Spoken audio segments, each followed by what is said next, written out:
Township Board of Education is called to order. The meeting is called in conformance with the Open Public Meetings Act with adequate notice provided as follows. Notice filed with the Courier Post on July 1st, 2012.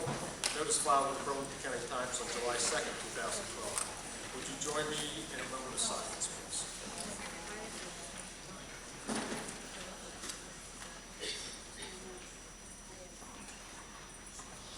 Please rise for the Pledge of Allegiance.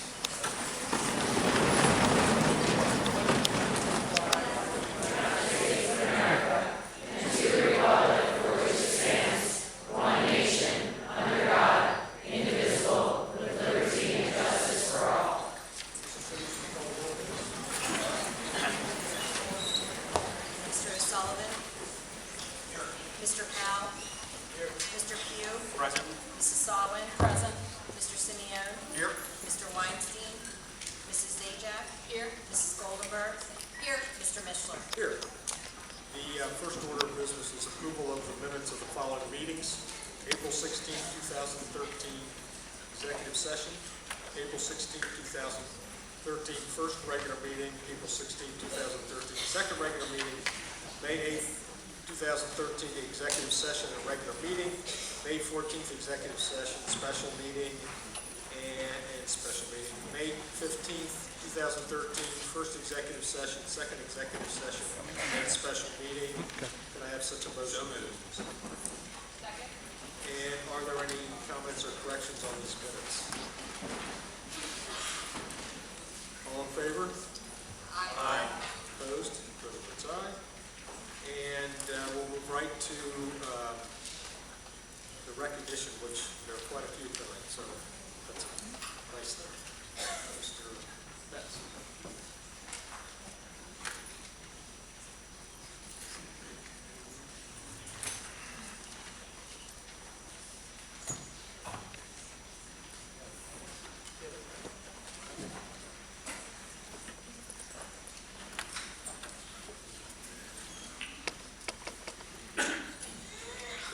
Good evening, everyone. We start tonight with recognizing some of our retired educators. My wife always, when we talk about this, she says, "Oh, it's good to get rid of the older teachers so the fresh teachers can come in." And I disagree with her. I believe that veteran teachers are our most important resource in schools. Once they leave, they take with them not only the skill set and the background, but they take with them the history of the building and the district. And those things can't be replaced. So these people tonight that we're going to recognize cannot be replaced, and I thank you for your years of service. When you call your name, I call your name, please come up front. Joaquin.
Sue Ann Bryan.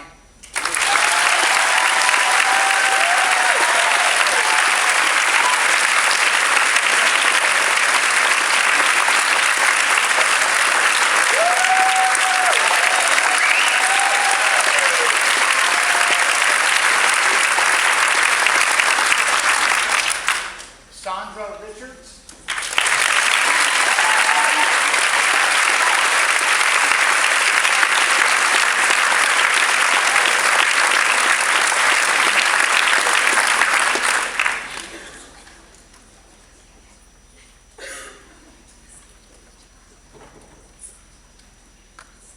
I'd like to call the principals up to start our pageant of success. Mr. Seibel.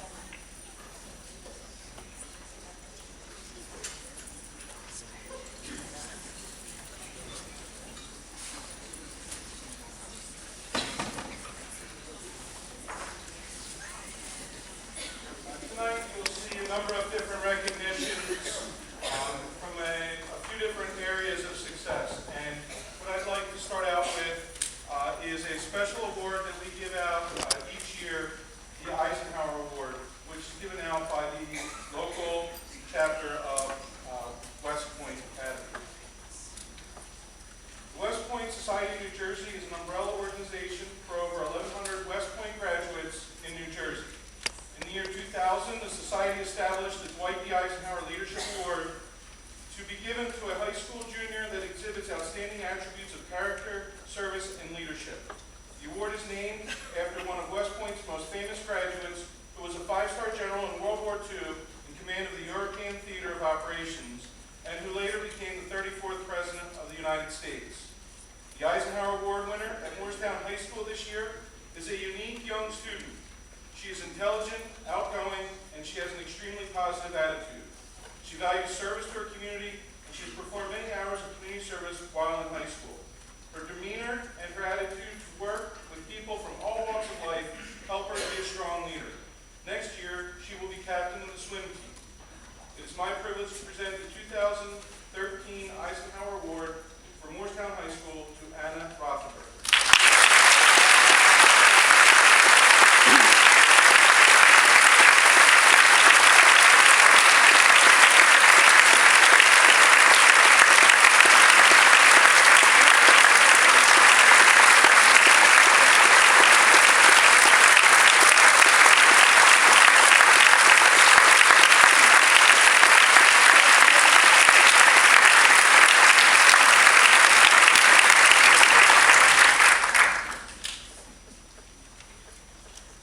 The next two awards are awards provided by other universities to junior students for a variety of recognitions in their scholastic aptitudes.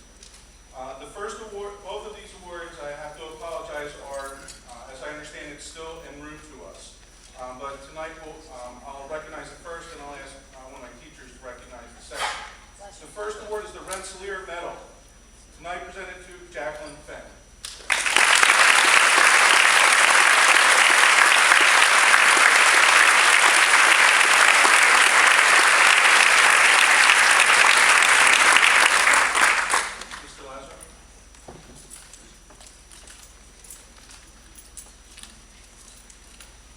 The Wesley Book Award is presented annually to an outstanding junior student who has excelled in the discipline of English. And this year, the English department presents the Wellesley Award to Jennifer Saff.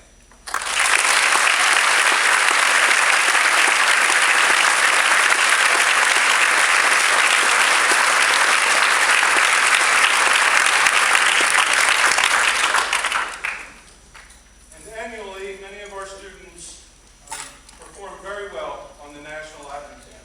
This time I'd like to invite the Latin teachers, Mrs. Everson and Mrs. Allen.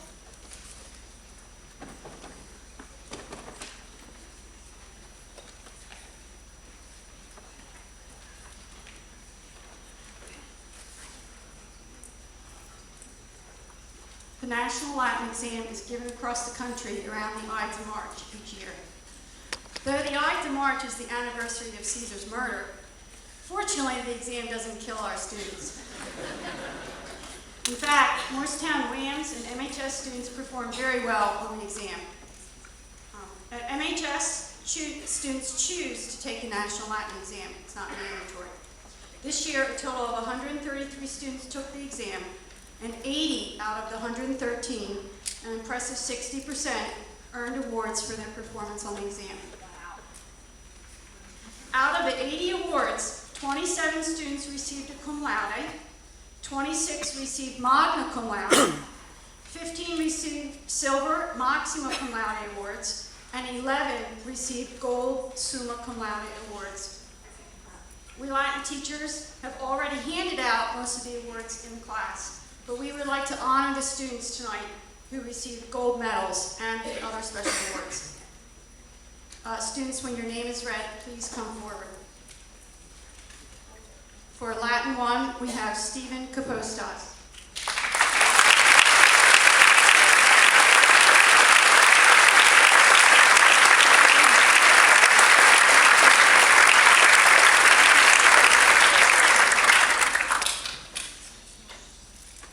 For Latin 2, we have Kelly Lee.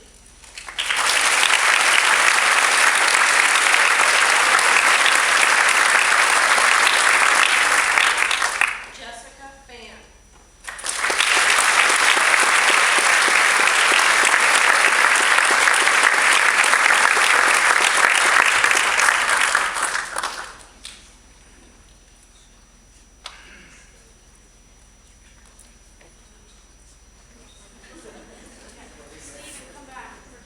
We'd like the Latin students to stand here for a picture, so Steve can go back first.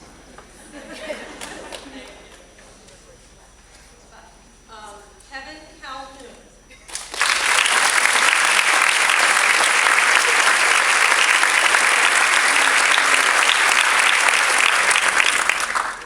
Dylan Trevetti.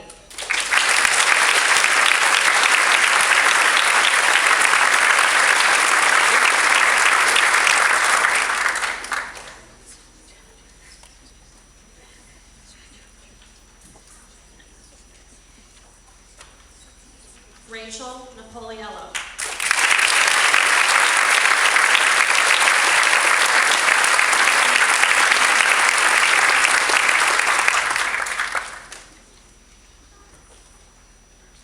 Kyle Boyle.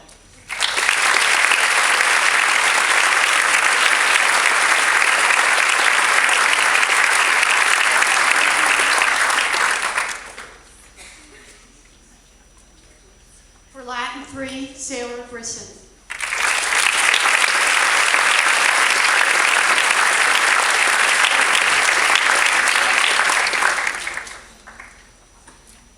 For Latin 4, Josh Toro.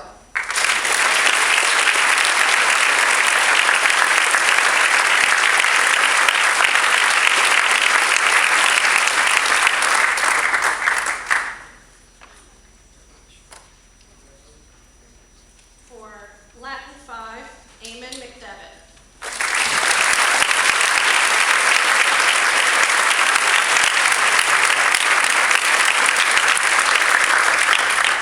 This is Eamon's 4th gold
the arts.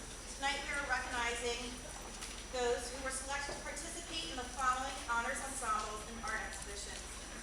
I also would like to thank the Fine and Performing Arts Department for their support in getting these students prepared. The following students are being recognized for their musicianship through school-supported select ensembles. I will read the students' names off in groups. A student's name may be repeated if they participate in multiple groups. I'm going to start with the high school orchestra. All South Jersey Orchestra, Stephen A., Jim Byrne, Christian Brody, Kelly Hopkins, David Kay, Luke Kim, Michael Jordan, David Legata, Grace Lee, Joy Lee, Kelly Lee, Maya Murchandani, Michelle Kean, Amy Rowe, Jennifer Saya, Kevin Shalou, and Shrita Wijasingh. All State Orchestra, Grace Lee and Amy Rowe, and All Eastern Orchestra, Grace Lee.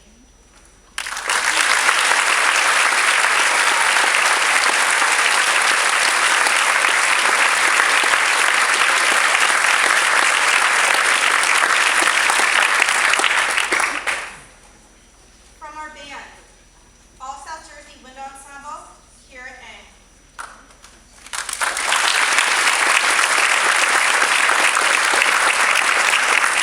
All South Jersey Symphonic Band, Sarah Walsh, Elizabeth Johnson, Ellie Merlino, and Gregory Leonberg.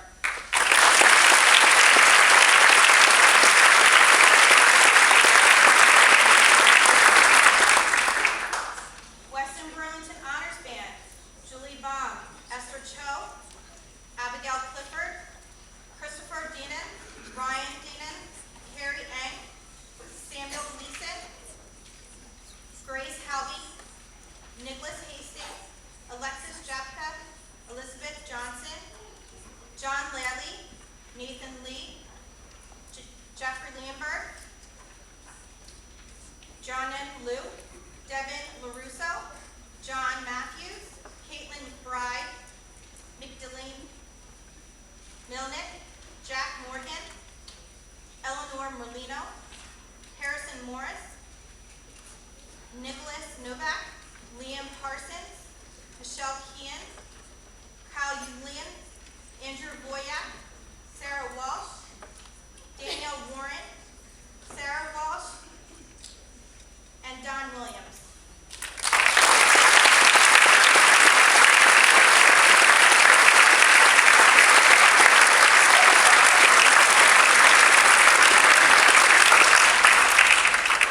From our high school vocal department, All South Jersey Senior High School Chorus, Harry Lewis, Allison Lynn, Zahabia Mama, Andrew Moorer, Christine Rushmore, Reese Scheibe, Maria Servo-Didio, Maddie Yanko. All South Jersey Junior High School Chorus, Alyssa Caffrey, Jaya Malala, Hannah Snyder, Gwen Wilkie. New Jersey All-State Chorus, Reese Scheibe, Maria Servo-Didio, Cynthia Yee. All-State Chorus, Maddie Yanko and Christine Rushmore. And All-Eastern Chorus, Reese Scheibe. All those that are here.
Isabel Newell, Sarah Robins, Jason Tan, Laura Tsai, Peter Wajda, Will Wang, Annie Wickston. All-State Orchestra, Denise Meslin, Will Wang. All-State Jersey Junior High Chorus, Jeffrey Fitzpatrick, Samantha Goldberg, Juliana Tricheri, Caroline Boyack. All-State Junior High Chorus, Olivia Carson, Samantha Goldberg, Juliana Tricheri. All those that are here, please come up.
Trevina, Megan Kelly, Dominique Alessi, Erin McCarthy, Tess Givnish won first place and awarded the annual Willingboro Art Alliance Scholarship Award. Mariah Alexander, Teen Arts Award, NBC Art Scholarship Award. And Sarah Kraft, Teen Arts Award. Please come up to the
Baritone horn, Michael Holt.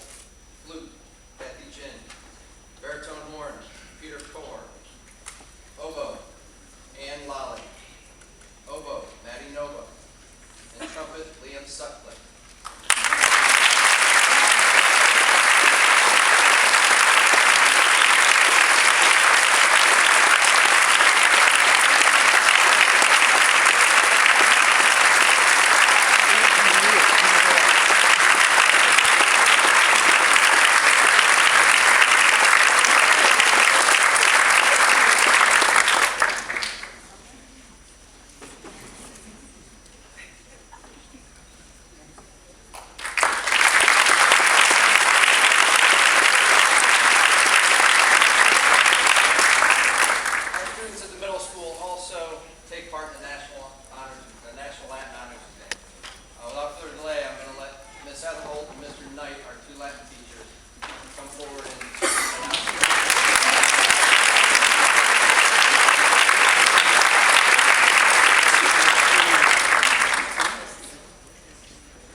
Roberts Elementary earned 1,000 points, the highest Lunchables recyclers in the state of New Jersey.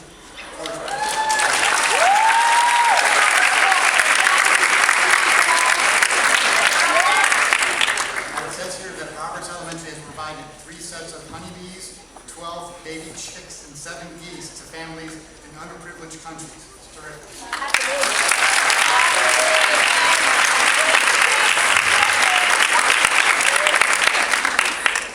And the students also planted sunflowers and other wildflowers in the strip of land that surrounds the outdoor play area on Earth Day. South Valley third graders are busy preparing for their May 23rd production of Nightingale, which is this year's 3rd grade show. It's a musical extravaganza set in China. It will be performed on the 23rd at 9:45 and at 1:45. The UES raised over $1,300 for Caps for Kids. It's an organization for children coping with cancer by providing them with an autographed hat of a celebrity of their choice. And it was really amazing to see all the kids and the teachers wearing the hats that one Friday. So congratulations to UES.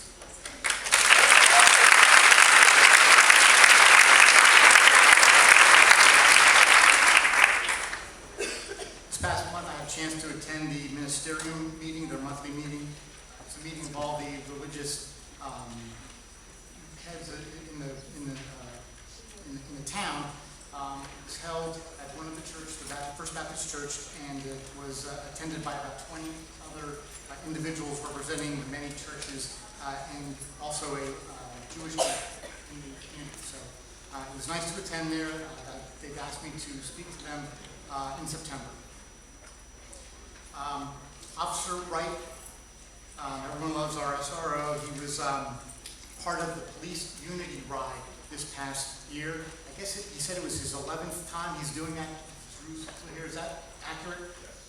It's a group of police officers that ride throughout the state on a given day in commemoration of the fallen police officers on the job. So it was really great to see Brian ride by with all the police officers and the vehicles. And it was well greeted by the high school teachers and kids that were out there. The girls lacrosse team will be playing a playoff game tomorrow at 4 o'clock against Tom's River, right here, home game. The Moorestown High School Theater is proud to announce that their spring musical, Legally Blonde, has been recognized with 3 award nominations by the Paper Mill Playhouse Rising Star Award and a statewide high school theater competition. So congratulations to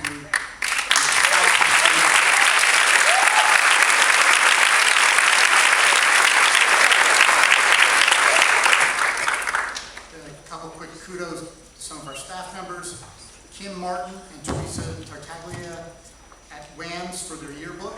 They've been recognized.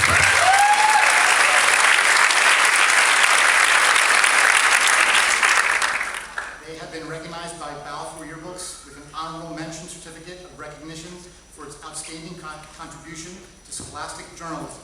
A WAMS yearbook is recognized in the 2015 yearbook.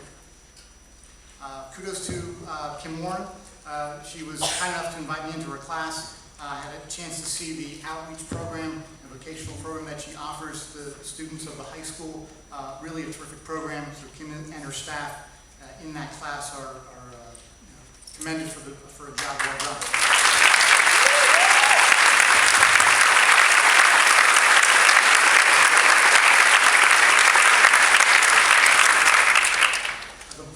Adopting a new reading series, K-5.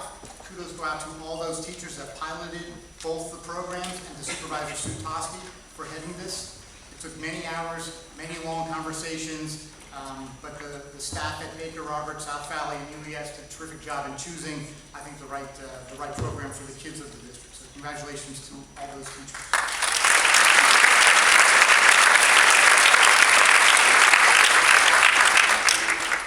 I think we all know that we have very special schools here in the township. We have very special educators, administrators, parents, but it really all came to fruition last Friday at Baker, where Mrs. Rowe and her staff did a terrific program in commemoration of Sean Fishel, who had passed away earlier this school year. It was just a terrific day to commemorate this little guy and the energy he brought to life. His parents were incredibly pleased and just proud that he had attended school here in Moorestown. So kudos go out to Shelley and your staff. I know that's not why you did it. You did it because you care about kids, but it was really a terrific day, so thank you.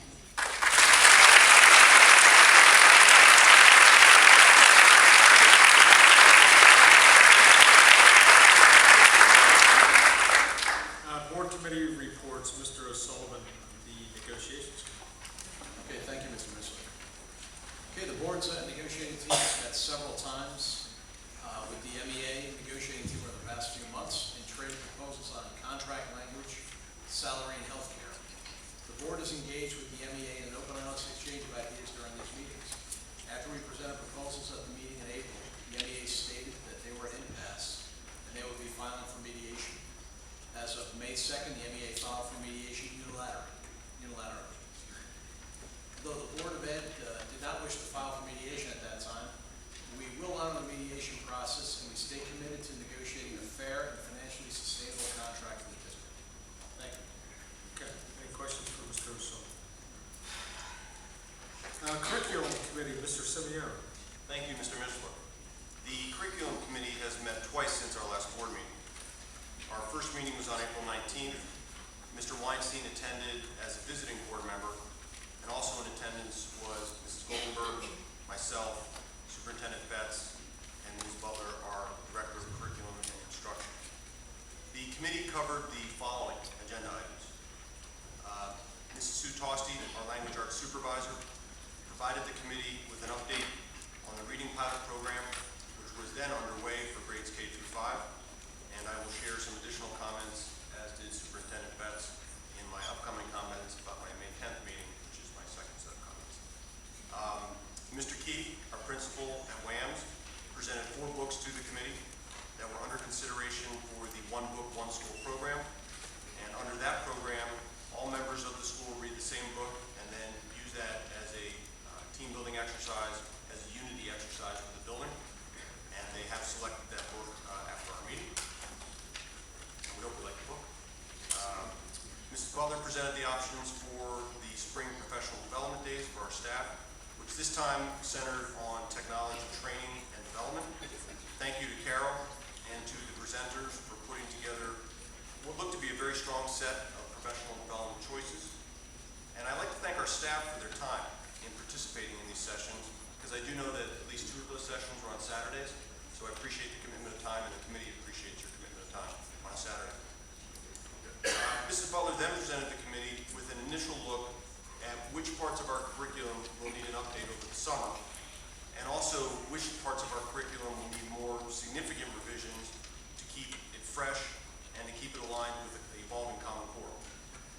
Her initial assessment uncovered that we have a significant amount of work to do this summer, and she was charged by the committee to prepare a report for our meeting on the 10th, and then that information was also shared with the board. So moving on to our May 10th meeting, the entire committee was available for that meeting. It was Mrs. Ajak, Mrs. Son, Mrs. Goldenberg, myself, Superintendent Betts, and also Mrs. Butler. We covered the following items in that meeting. As Mr. Betts stated before, thanks go out to Mrs. Tosti, to the teachers that participated in the K through 5 pilot, and the successful selection of the Journeys reading program. We spent a lot of time talking about this program in committee over the last 3 months. I know the teachers and staff put a tremendous amount of time and effort into deploying the pilot, and a couple things. Number one, it's obviously much stronger curriculum. Second, it is much more aligned with technology and provides a much greater source of technology resources for teachers and students. And again, thanks to everyone who participated in that pilot. We'll actually vote later in this meeting to approve the money, so we can pay for it. We also had a presentation from Jean Nicolo, who is the former curriculum supervisor for the district in the science and math area. And while our current STEM supervisor is out on medical leave, Mr. Nicolo will be joining the administration once again to help us in the STEM area. Mr. Betts and Mrs. Butler then presented in that meeting a proposed new supervisor structure for the 2013-2014 school year. And this structure is designed to put more accountability and frankly make it much clearer as to what standards and what areas will be measured in each area of curriculum. As you know, we just went through a state report card process in our June 25th meeting. We will get a report on that process and a report card. And this new supervisor structure is designed to help us address the areas where we were shown to be deficient in the state report card or just shown to have a need for improvement. We also discussed the new EE4NJ teacher and staff evaluation system. I understand that the entire staff has been exposed to the new evaluation regime and that the assessments will start in September. And then finally, Ms. Butler presented her review of exactly which curriculum will need to be updated this summer, and we'll be approving that list in our June 25th meeting. Last comment, registration remains open for the summer enrichment program and runs through June 7th. You can register online, you can register in mail, or even stop by the administration building to register. And the information on which programs will be offered is available on the website. 3 sessions, July 8 to 11, July 15 to 18, and July 22 to 25. And I hope all of you that can will participate. Our next meeting is on June 14th, and I will report on that meeting on June 25th. Thank you. Questions for Mr. Simeone? Mrs. Goldberg, Budget and Finance Committee. Thank you. The Budget and Finance Committee has met twice since our last Board of Education meeting. We met on April 22nd and on May 20th. On April 22nd, Lee Powell, Kevin O'Sullivan, Don Mishler, myself, Mr. Betts, Mrs. Sugars, Carol Butler, and Joanne D'Angelo were in attendance.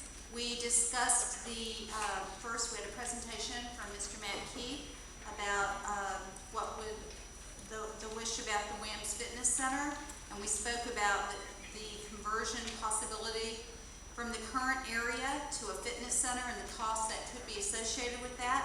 The committee requested that the cost was be reviewed and that he worked carefully with our building and grounds, Mr. Greg McCarty, to determine what would be the in-house staff cost if our staff got more involved with that.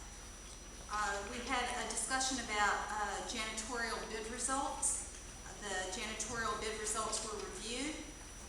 If the base bid were accepted, then our district will contract with a new company.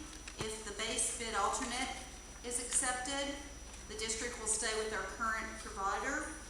The alternate bid requires replacing the WAMS staff at night with ABM employees. We discussed health benefits. We discussed the dental vision contribution towards the cost of benefits. We discussed and approved an agreement with the MEA, whereby the Chapter 78 percentage would be charged for those that would take only the dental and vision benefits but waive health benefits as opposed to the 1.5% of the salary. We reviewed the fact that Aetna meetings had been requested and were occurring every Friday. We discussed a change in flex benefit providers and that the district could do such a thing effective July 1st, 2013. We discussed the Delanco Shared Service Agreement and heard the first evaluation, and we decided and discussed it was okay to extend the Delanco Shared Service Agreement. We discussed the renewal of the Learning Center and the YMCA program contracts and the rental contracts and what the increase in cost should be, and we looked at their cost at this time. And we also discussed informational items such as the Taxpayer's Guide to Educational Spending, and Mrs. Sugars provided the committee with a summary of the TGES. The May 20th, we had a meeting, and Mr. Lee Powell, Kevin O'Sullivan, myself, Brandon Pugh came as a visiting committee member. Mr. Betts, Ms. Sugars, Ms. D'Angelo, and Ms. Butler were there. We discussed the healthcare codicil updates, and we discussed Obamacare information. Mr. Seibel came and made a request and spoke to the committee about the need to replace a 50 to 60-year-old piano in the high school for music classes. The piano no longer holds a tone and can't be repaired according to the people that they've had come in and repair it. So we talked about replacement options, costs, funding, warranties, different things like that. We discussed in the lunch and breakfast prices for 2013-14, and we've determined that we can remain the same cost for our prices in our various cafeterias for the year 2013-14. We looked at position proposals that had been submitted due to an RFP. 2 proposals were submitted, and the committee made a recommendation based on the 2 proposals and what was brought to the committee. We looked at revenue generation, and the committee discussed a policy that the policy committee is discussing concerning advertising on school grounds. And we looked at lease purchase bid results, and we selected a bank that was the lowest cost for financing at this time. So are there any questions? Yeah. This is a question. The vendor you're considering for outsourcing, how long have they been in the district? And what buildings do we have right now? Can you hear me? The question, I said, what's the vendor you're considering for custodial services? How long have they been in the district, and where are they performing services right now? The vendor that's being considered for the next janitorial bid is ABM. They have been in the district for 3 years. They currently provide services for us for evening custodial services at all of the 3 elementary schools, the UES, the upper elementary school, and the addition at the high school, the 2007 addition. And I also have 2 questions in regards to that. Ms. Sugars, where they currently are, have we had any complaints as far as negative interactions, security problems with their current vendor? I had no formal And one other question, as far as the people that this vendor, they hire and they bring to our schools, are you familiar with their background checks that they go through to ensure that they are a proper candidate? They go through the same background check that any school employee would go through. And that would be through the New Jersey Department of Education? Yes. Thank you. One last question. You mentioned that this particular provider. You mentioned that this particular provider has been with us for 3 years. Prior to this supplier, how long has these types of services been provided by others? It's been provided at the elementary school since the mid-90s. The UES has had it since it opened, and the high school edition has been since 2005. Any other questions? Technology Committee, Mr. Powell.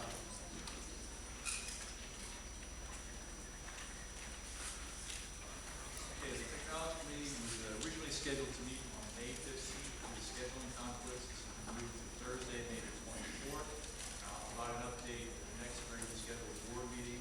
As previous, some of the topics we're discussing, an update on the technology director hiring process, the Wi-Fi initiative, discussing some of the saturation and bandwidth issues, plans for sharing digital classroom content, an update on the status of the professional development plan, as referenced a moment ago, an update on the grade 7 through 12 teacher laptop project, and the internationalization plan, as well as any other project items the IT staff will use in place that are key to the overall technology plan.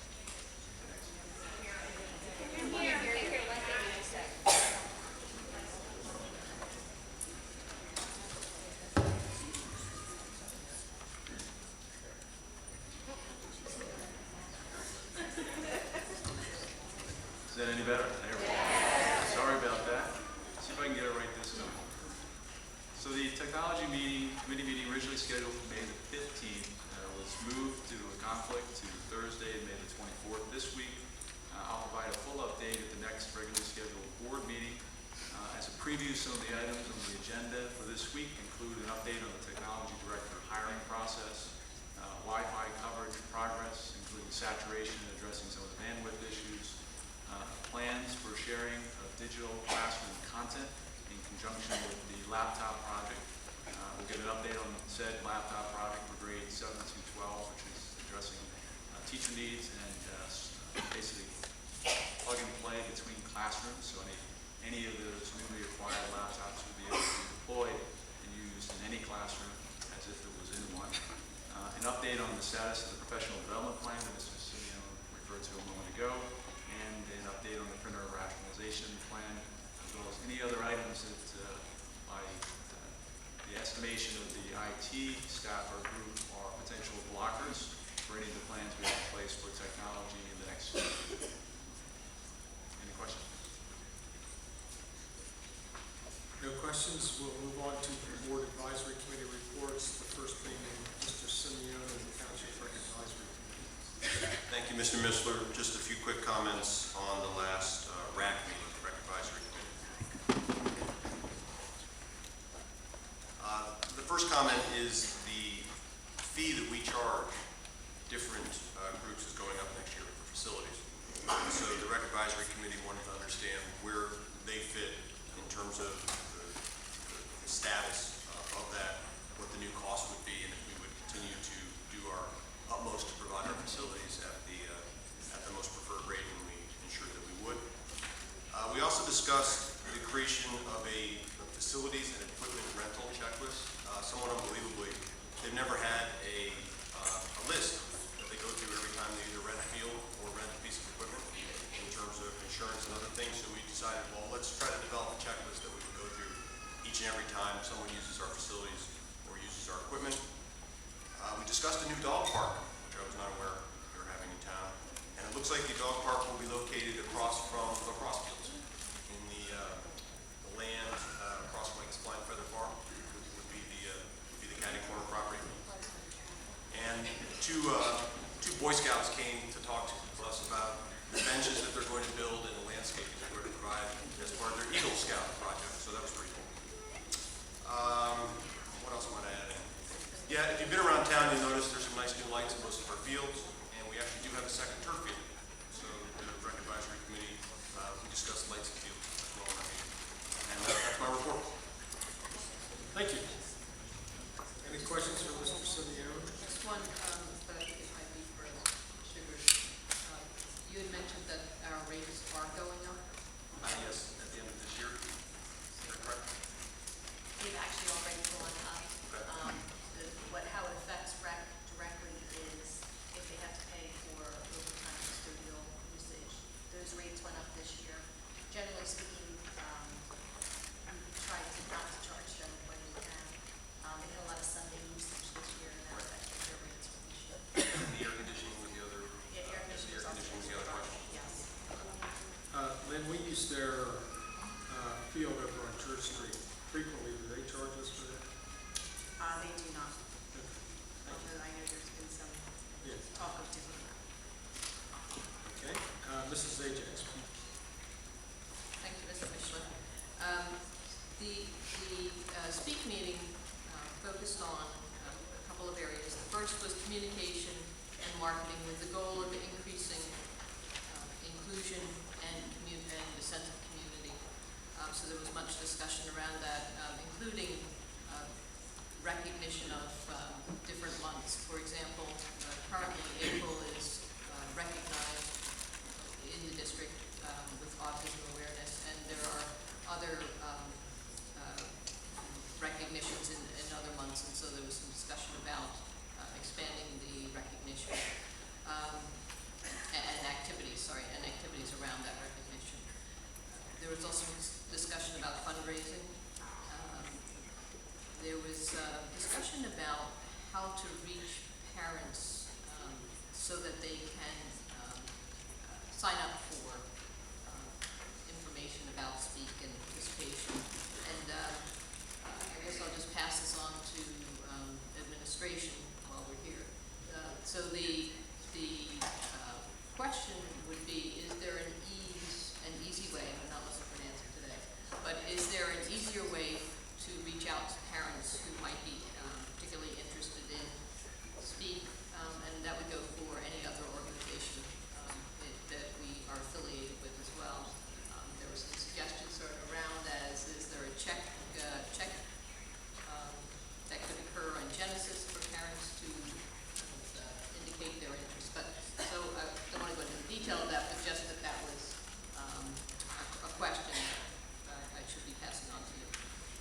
The next speak meeting is this coming Thursday morning at the Star Center, and that is the last. Any questions about speaking? Mr. Powell, More Arts. Thank you, Ms. Mishler. Some of the key points from the recent More Arts May 2013 meeting. First, it was announced that 17 More Arts 2013 scholarships will be awarded to Moorestown High School graduating fine and performing arts seniors. Moorestown High School Theater, in conjunction with More Arts Support, was recently nominated, as Mr. Betts had mentioned partially, for the second consecutive year for a Playmill Playhouse Theater for Everyone Inclusion and Access Award. Congratulations. Summer Musical Vita is seeking select instrumentalists and ensemble cast members for the July 2013 production. Our council has already joined the troupe, so be sure to go see him in action, not just tonight. And finally, the More Arts sponsored play Eurydice, produced and performed by Moorestown Township Public School students and alumni, will be held on June 14th and 15th. For any information about these or other events, please visit the morearts.com website. Any questions? Mrs. Sally Pace. Yes, hi, good evening. The PACE Committee met this month and discussed a variety of issues. They also reported that the college interview night, which they run in conjunction with the Moorestown High School Guidance Department, is a big success.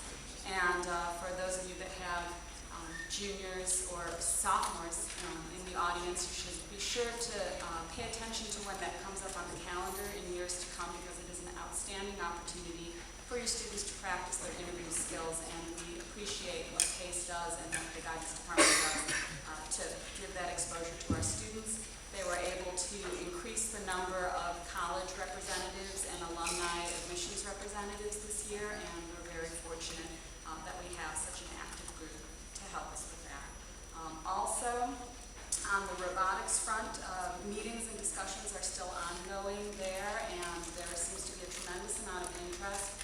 Again, if you have a student who may be interested in robotics, you're welcome to contact PACE and let us know about those interests. If you have a high school student, you can contact Principal Seibel as well. We're very interested in knowing what kind of support there is for robotics in the community. It's, as I'm learning, much more interdisciplinary in nature than you might have seen on first blush. So please pay attention to any communications we may have forthcoming with club activities. Also, PACE is continuing to explore bringing more speakers into the high school, and we may have Mrs. Comegno come back next year, but we're also looking at other topics that are of interest to the GT and accelerated and enriched students, but also have applications for all students. So that will be forthcoming as well. I'm happy to report that because of the success of PACE's speaker series, we will have scholarship money available to award. We traditionally award the top 10 graduating seniors at the senior recognition ceremony with scholarships, and we'll be able to do that this year. That's my report. Questions? Home School, Mrs. Goldberg. Thank you. Home and School is busy wrapping up the end of the year events with field days for grades kindergarten through third, and I guess fourth, fifth, and sixth also with end of the year celebrations. And Unity Day, of course, again for all third graders, will be held on June 10th. And this day-long celebration will have colonial period outdoor games, and it's highlighted by the Knowledge Bowl, and it allows the teams of third graders to show off their social studies skills. May 15th was the final district-wide meeting for the year, and it was wonderful again. They were, Home School awarded $13,000 in scholarships to Moorestown High School seniors, and the executive committee approved spending up to $50,000 to fund special projects within the district. It was separate from these funds. The committee has also Approve funds to complete the purchase and installation of a sound and video system for the upper elementary school and the installation of a basketball hoop at Roberts School. May 17th was a very special day last Friday at Baker School. It celebrated the life of a student who passed away earlier this year, Jenny Simic, for Home and School in coordination with Mrs. Rowe, our principal at Baker, and the family and Campbell's Soup Company all worked together to plan an extraordinary event, and the staff was incredible, and it was just a wonderful, heartfelt event. I was very, very proud to be in the district and a Moorestownian for that.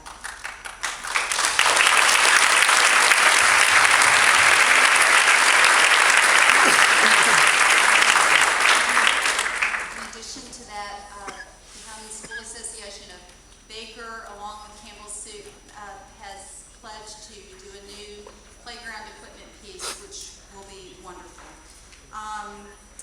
As far as the final bit for Home and School, I'd like to take a moment and thank Amy Penwell. She's finishing her second year as president of Home and School, and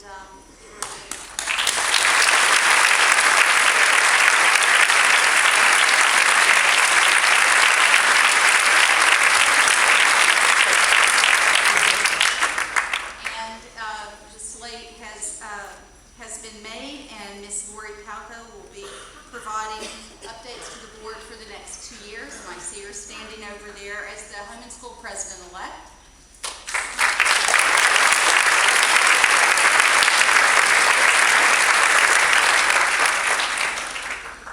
Anyway, so that is the news from the Home and School Association. Thank you. Okay, Mr. Pugh, you want to say something about CASA? Please, the Community Alliance of Substance Awareness has a very special meeting on June 3rd at 7 p.m. They have a national renowned speaker, Brad Spicer. He's actually from Salem County. He's a high school basketball coach there for many years and led their team to multiple championships. Unfortunately, he had an alcohol addiction. It caused him to have to resign from his position. So they're having him speak. He's going to share his story and how he's overcome this. I guess more notable, this year he's pledged to run 7,000 miles. If you do the math, that's a lot of miles in one day. So it should be an interesting night. We certainly welcome you out June 3rd. Thank you.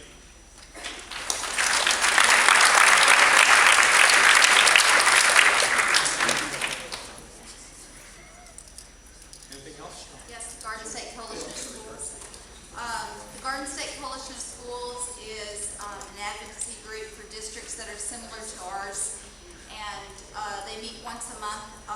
Their 22nd annual meeting will be Wednesday, May 29th, from 9 until noon, and it will be held in Monroe Township at Forest Gate Country Club.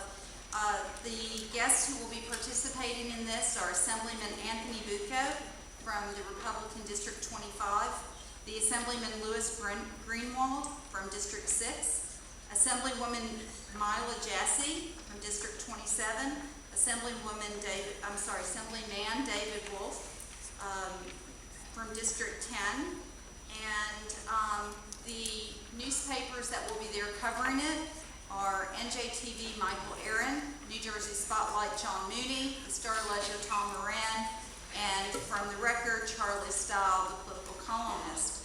It's still time to register if you would like to go, and at this time we have Mrs. Salmon, Mr. Pugh, myself, and I believe Mr. Betts going. So that's the news from Garden State Board of Report next month. Thank you.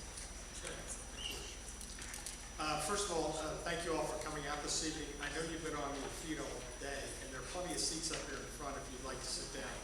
You don't have to sit in the front row, but there's a whole bunch of seats right here and over here. If you want to stand.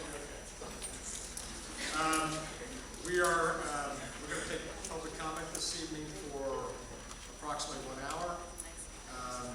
I will call people to the microphone 2 at a time from their seat. Not yet. Please limit your comments to 3 minutes. We ought to be able to get at least 20 or 30 people through if we do that. Repeating comments is, if you want to add on to something, that's fine. Repeating the same thing, we appreciate it. if, once we've heard something, we move on to the next topic. That'll allow more people to have a chance to talk. So, if you would like to address the board, raise your hand. Yes. No, both of you can go to the microphone. There's only one microphone, it's over there. Your name and address very clearly, please, sir.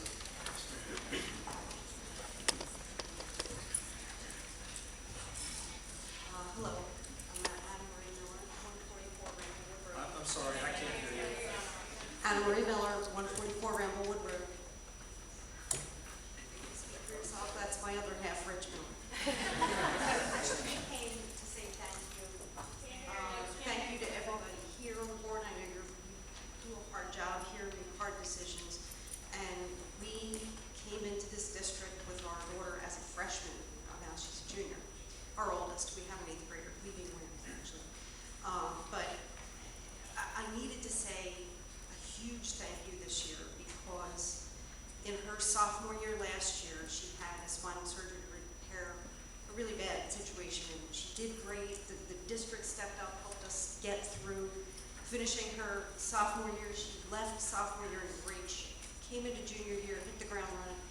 2.5 months of phys ed, it was amazing. And then the surgery pulled out in January. And you all have helped us, you know, I don't know how involved the board is, but I can tell you our contacts with the folks, of course, it always begins with Nurse Walco. She's got more letters after her name than the English alphabet.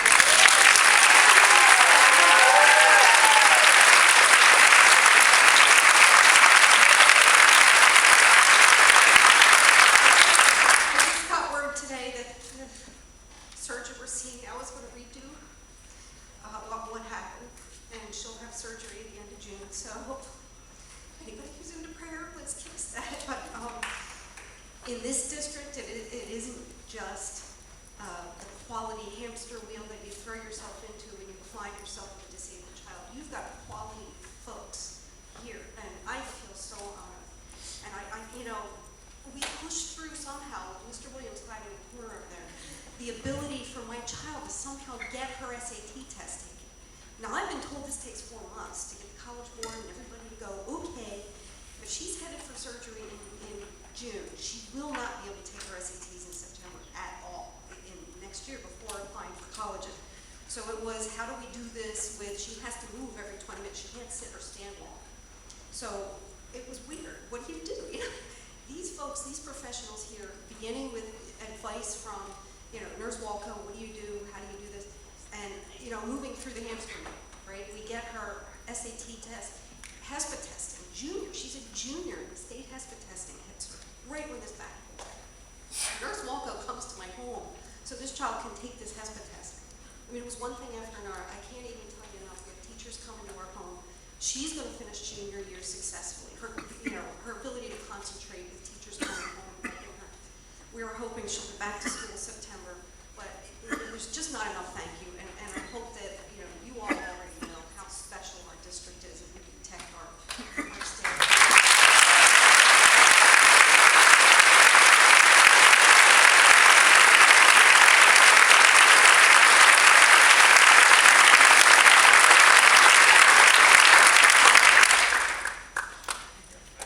Also express thank you all the teachers that came, all my daughter's teachers came and did the homeschool with her, and it's really making her successful for her.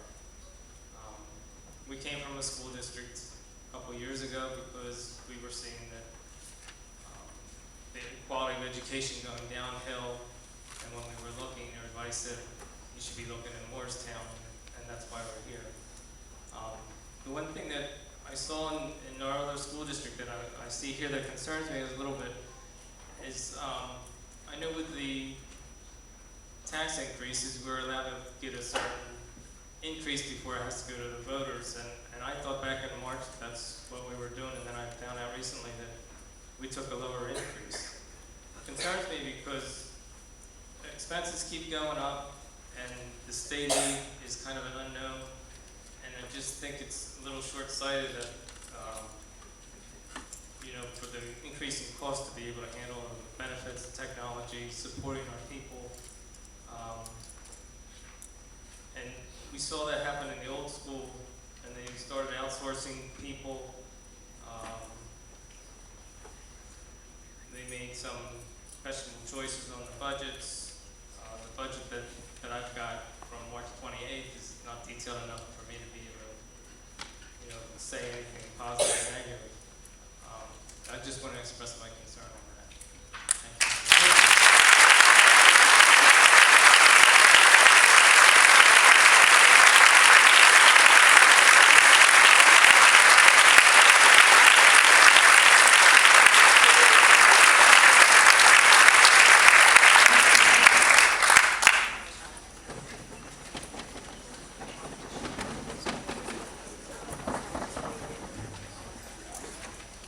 Thank you, This, Mr. Chair. I'm sorry. We're moral support.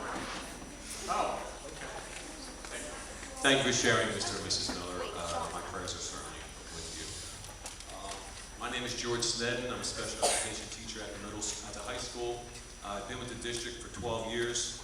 My first 3 at the middle school, and then the last 9 at the high school.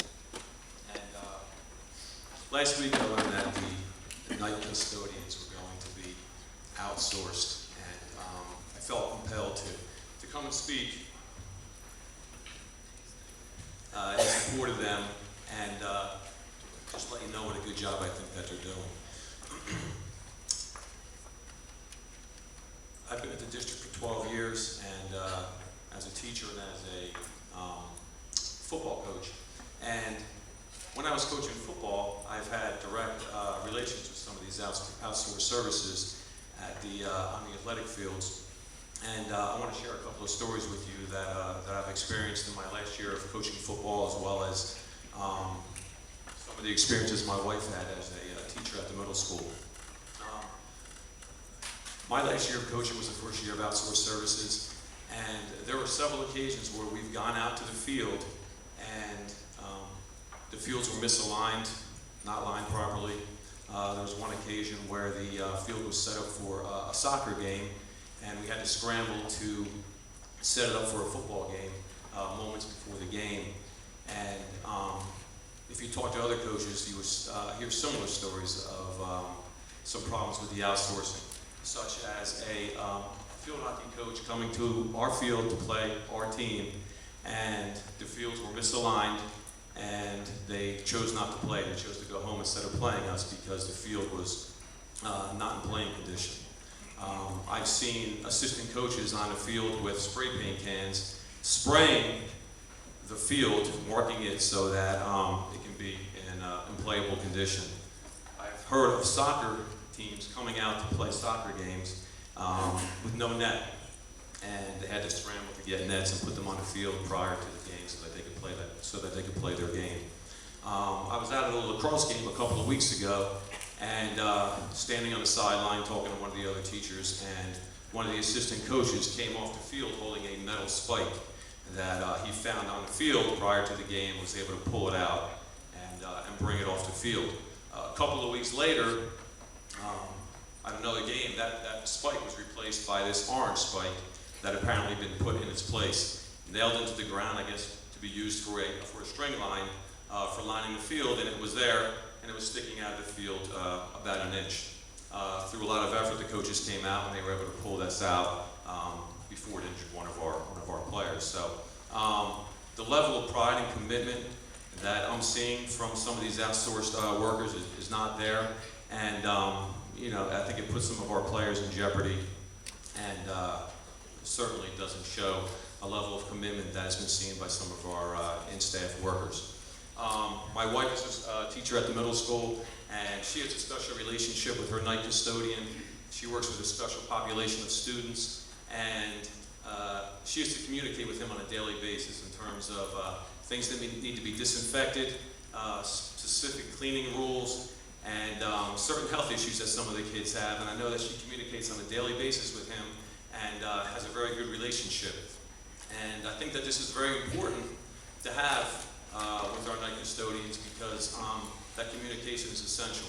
And I work at the high school on the second floor, and we have nice outsourced workers there. And I can't say they're doing a bad job. They're doing a good job. I come in, my room's clean, but there's certainly a communication barrier there. And if I ever had a specific request or wanted to communicate with them in any way, it would certainly be difficult. I'll share one instance, one story with you. There was a student who was trying to get into a classroom to retrieve a binder, and he was trying to communicate with the worker, and couldn't communicate, couldn't get his point across. I walked up to try to help out, and after a few minutes of gesturing, he was able to finally get into the room and retrieve his binder and go on his merry way. But it made me think, what if there was an emergency? What if we had to communicate? What if we had to communicate with these guys and get into a room? Or if there was a situation where there was a safety issue, would we be able to communicate with them? Would we be able to get our point across?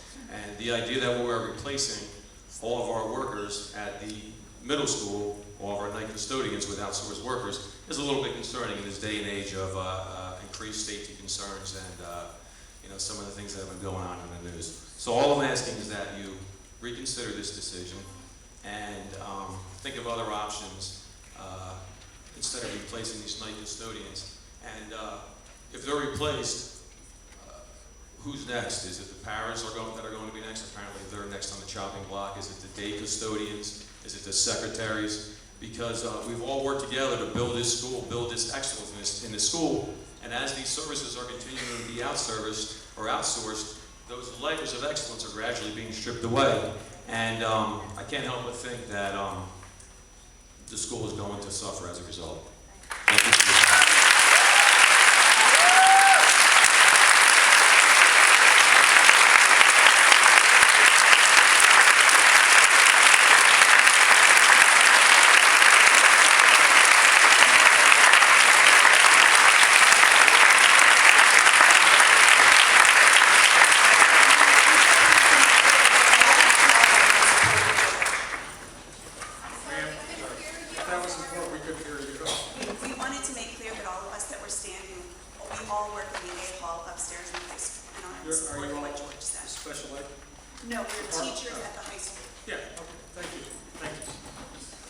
Yes, ma'am.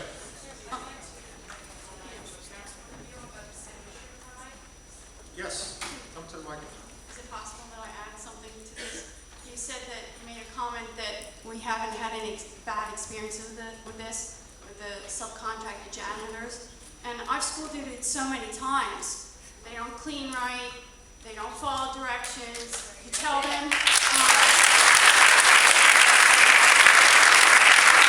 we've been over this time and time again. They're not supposed to erase the boards or clean the boards unless there's nothing on them. They keep doing that. They've taken pictures that I had, old Latin Club pictures, which I can't replace. They took them off the wall. They're gone. They've taken other things to my room. This is a constant problem. And I'm really worried when now you're saying we're getting laptop computers. When other things go missing from my room on a regular basis, I don't know what makes you think that the laptop's not going to get taken. And I'm not going to carry a laptop home every day and lock it in the room every day because they're going to find some way to take it anyway. So I don't know who you're kidding, but that laptop's going to take a walk and I'm not going to be responsible for it.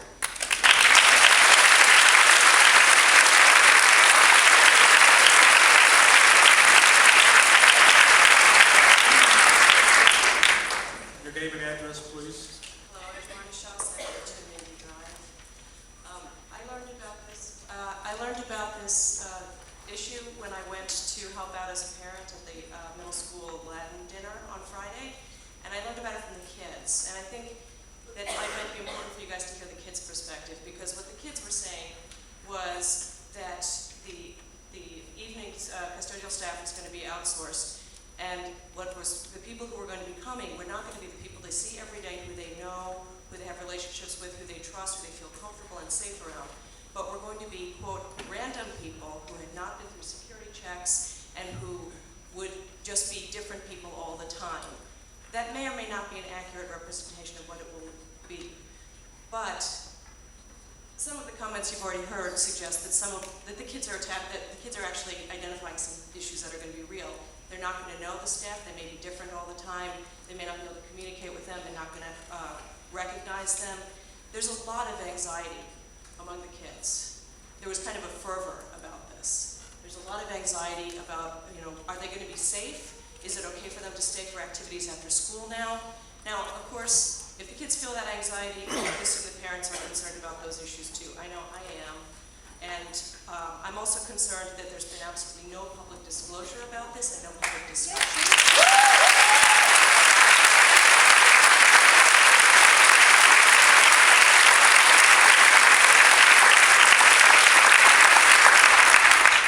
When I went to ask in the office, to ask the school administrators about this, they could neither confirm nor deny that such change in procedure was afoot. So even they didn't know. You need to do a much better job about disseminating information about what your process is, what the options look like to parents, to the school administrators, to the school staff, and to the kids. Because the kids are agents of this too.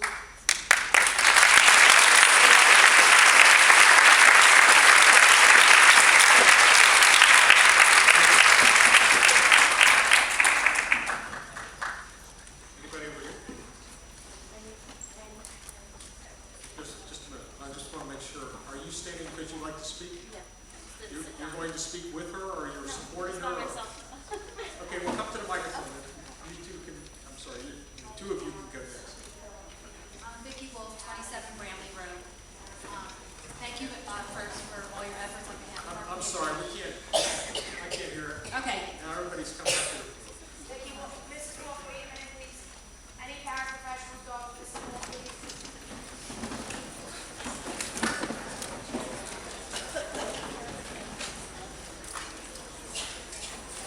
So you are speaking to us on behalf of all of these paraprofessionals? Is that what I understand? I'm voicing concern that's shared by paraprofessionals. I'm a paraprofessional. I've been a paraprofessional for 8 years at Roberts School. And we have some concerns.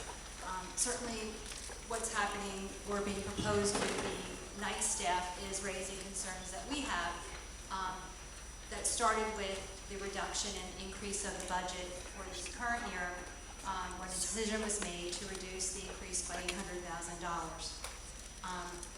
That really impacts future budgets. So we're specifically concerned about 2014, 2015, and how the board plans to fund that gap. Now, in light of the proposal about the privatization of the WAM's night staff, does that mean that the board is considering perhaps closing that gap or funding that gap of $800,000 by privatizing the paraprofessionals? Do you have plans for funding that $800,000 gap for 2014, 2015?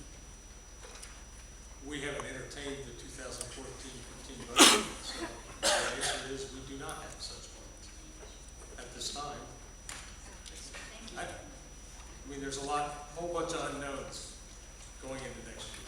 Well, we're concerned about the unknowns. I And we're understand concerned completely. about the precedents before us, and any kind of decisions that are being made that may impact our livelihood and our futures, and the futures of the children and community we work with.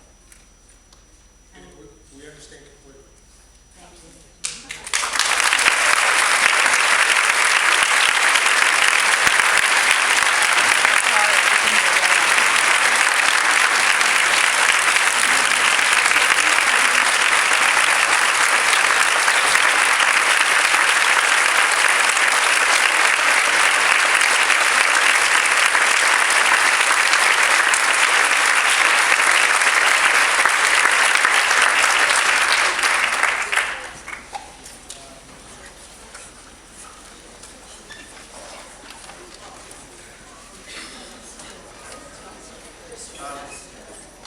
Yes, ma'am, and the lady in the aisle with her hand up, why don't you come down to the microphone?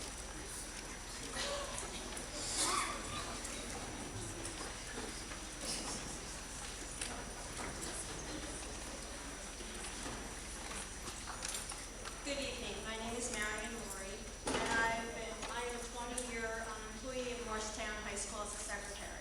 Your address, please? Presently, 315 Princeton Avenue in Delanco. I have lived in Moorestown for about 7 years as a single mother and employee of Moorestown, and brought my children here for a better education from a township that was failing. Sorry, I'm a little nervous. I've primarily been located in the high school, and I started there in 1993 as an attendance secretary in 10 months. I've grown with Moorestown. My children grew with Moorestown, became involved, still are involved in this school district as a 31-year-old, 30-year-old, and 27-year-old.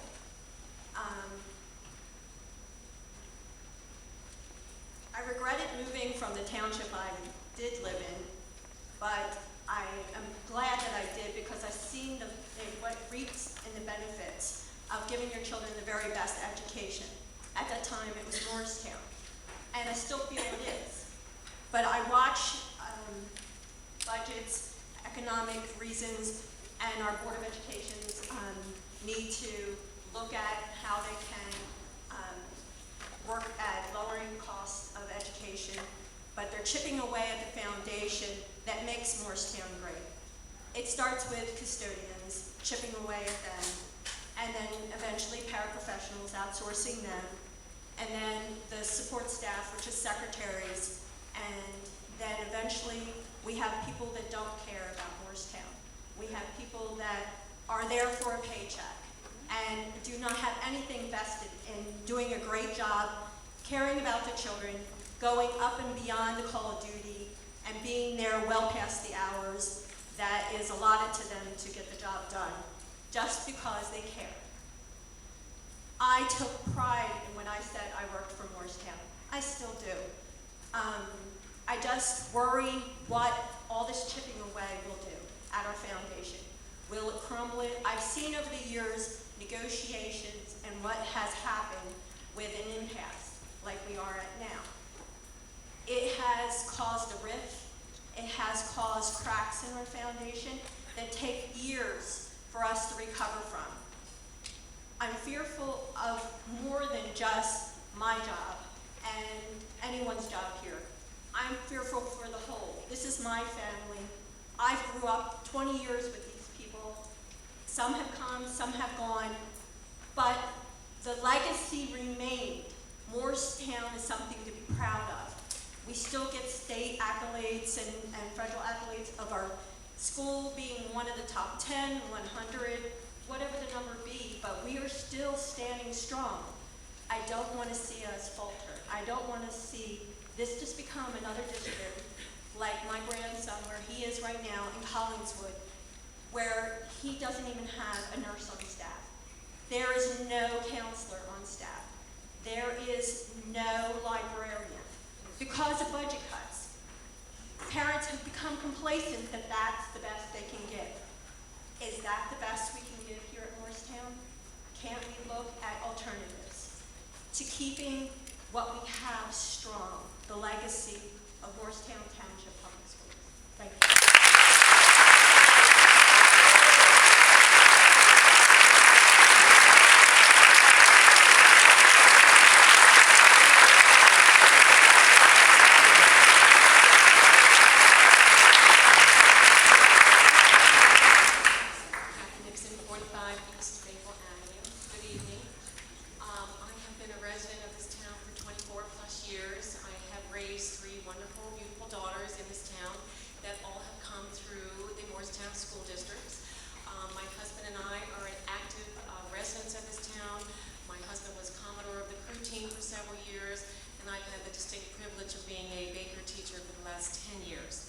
Tonight, I would like to address several issues with you.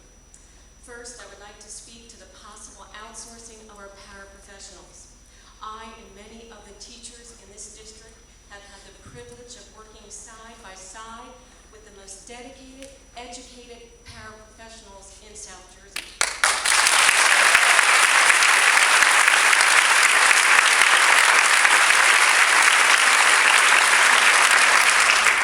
Moorestown School District has taken pride in training and developing the skills that our paraprofessionals require to meet the needs of every child in this district. To consider throwing away all of this valuable expertise would negatively impact the instructional consistency that has been developed. These professionals are an integral part of our daily school life. When they are missing for a day, even an hour, a minute, everyone feels their absence. Our paraprofessionals are part of the foundation that our school system is built upon, and they absolutely contribute to our outstanding reputation.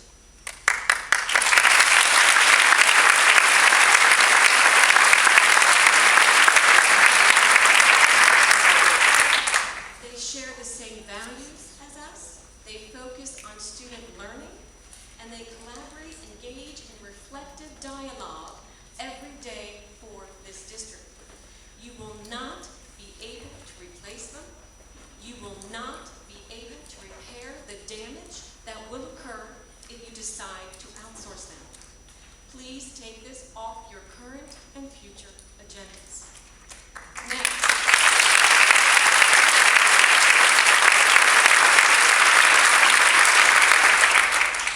Next, this BOE budget, again, far below the cap, makes a clear statement that your number one priority is not the students of this town.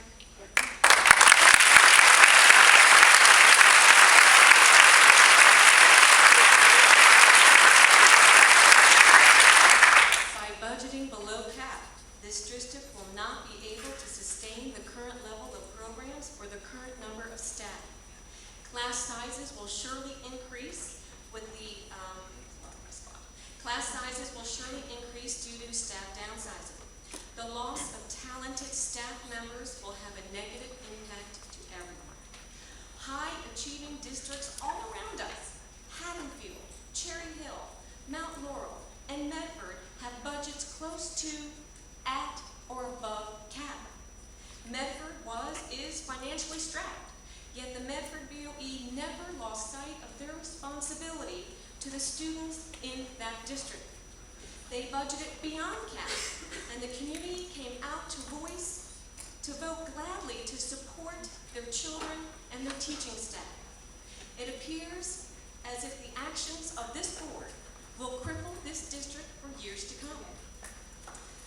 As a taxpayer in this town, I would gladly give you back the 17 cents that you gave me back by not budgeting to cap, so that the current standing of our district maintains high. Let's remember that the reasons people move to town are because of the school systems. I lived with my mother-in-law for a whole year just so I could come and my children could be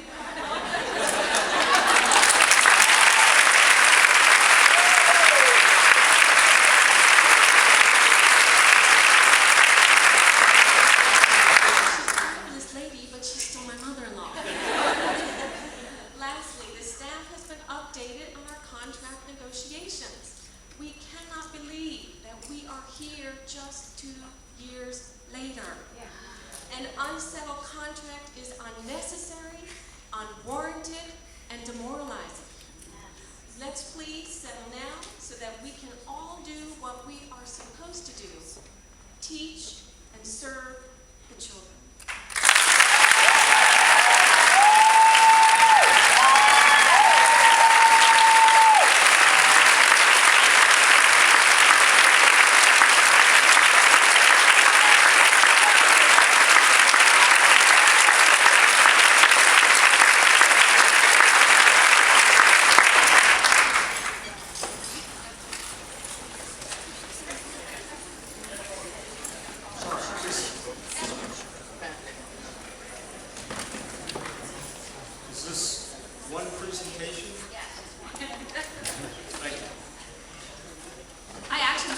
to speak, but I am so appalled, utterly appalled at the response about this whole subcontracting thing that I'm shaking. I cannot believe that anyone would sit up here and say, you have not had formal complaints about ABM. That is an abomination. And everyone in this room can tell you, it's an abomination.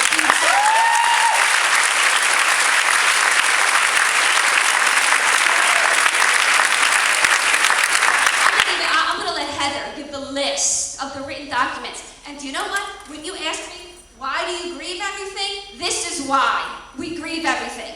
This is why. Because otherwise, there'd be no written record. None. But that's okay, because Heather's going to talk about that, and then Matt's going to talk about it. I'd like to address something else that someone asked. Just in an hour before this meeting, a colleague, let me just read this to you. Report of attack shakes school.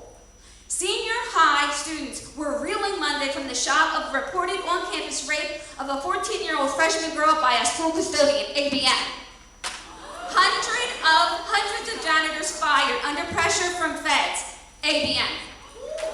ABM settles sexual harassment suit for $5.8 million, Fresno, California, ABM. Outlet mall rape suspect remains in jail, ABM employee. Janitor wins $812,000 in sexual harassment suit, the largest one settled, ABM. This is from 2012. They were all progressive years, 7, 8, 9, 10. August 19th, 2012, ABM janitorial workers arrested in electronic thefts at St. Louis Airport. So really? You really did your research? We all know how to Google search too.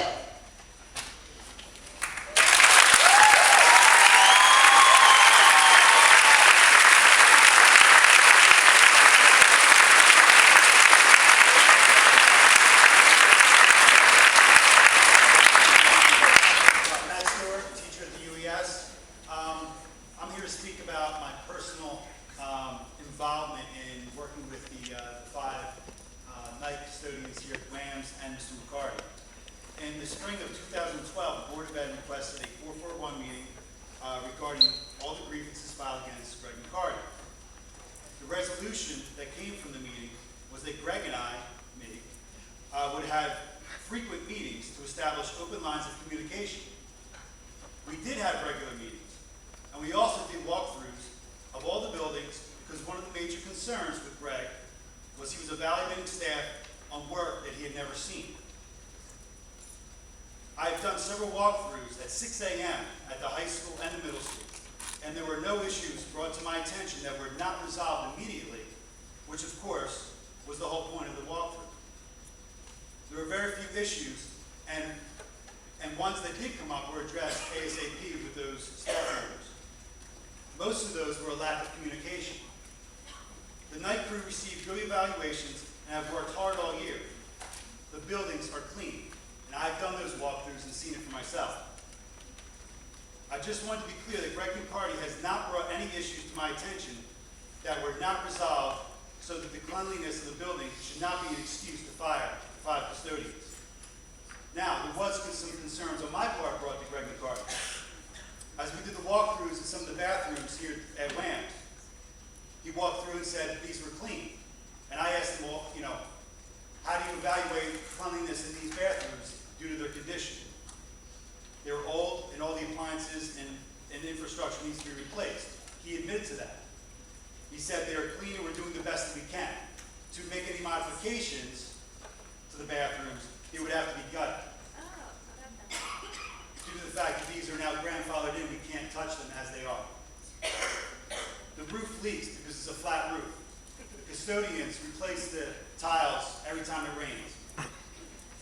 They are asked to do this within a day or two, but with so many tiles, they do fall behind on occasion. I'm here to say that under these circumstances, with the aging building and the facilities, these 5 staff members, custodians, should not be fired, but yet applauded.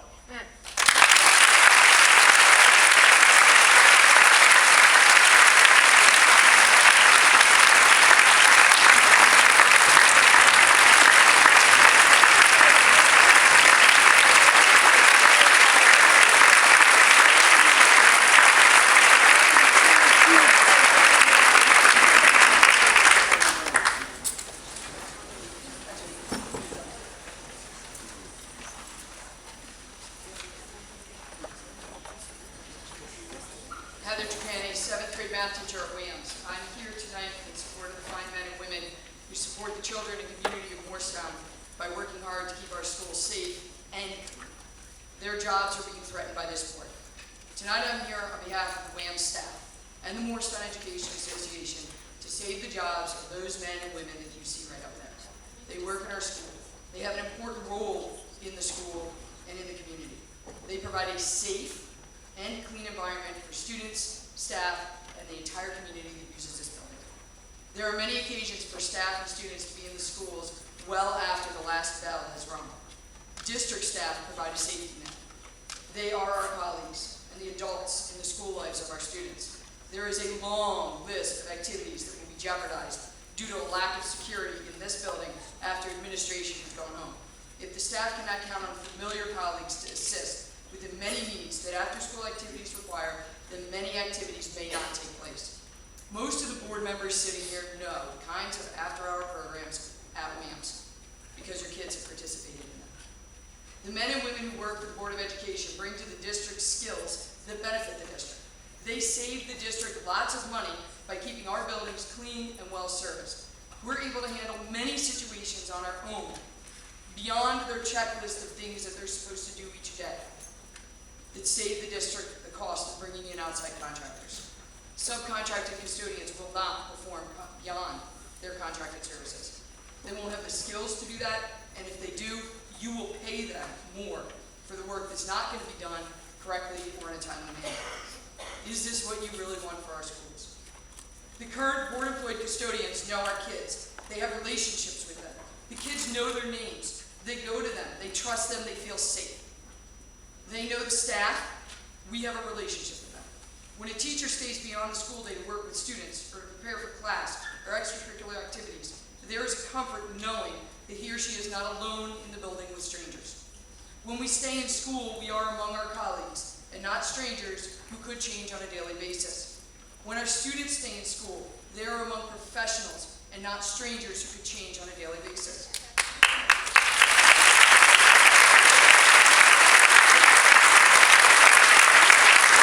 When our parents visit our school during and after the school day, they are among known professionals and not strangers who could change on a daily basis. Does the community want to fire these loyal and valuable employees? They provide added value to the school because of their experience, their training, their skills, their knowledge of both the community and the community members, and many of them are Moorestown community members themselves. There are three major concerns about the privatization of any jobs in the public schools. The first is the safety of our children. The second is the quality of service that will be reduced, and the third is the negative economic impact on the Moorestown community. In this case, your new unemployed residents. Privatization compromises safety. It allows strangers access to our buildings. Subcontractors bring in a revolving door of faceless, nameless employees that have not been vetted by you. Public sector employees are subject to background checks that private employees often skip. Many private workers often aren't on the job long enough for the background check to be completed. There is a constant turnover rate of employees from private companies. They leave when there's an opportunity to make more than the minimum wage that the subcontracting company is offering. Quality control is diminished. School districts are now at the mercy of a subcontractor's quality standards, which might not meet our minimum. This includes the people that work in our buildings. Mrs. Sugars, you said you have received no formal complaints. I beg to differ. FAC, grievances, and school duty are formal. We have been directed to send all of our complaints through school duty. We have brought them up at FAC, and I personally, prior to Matt being the vice president, filed more grievances than I can count over the subpar work provided by our subcontractors.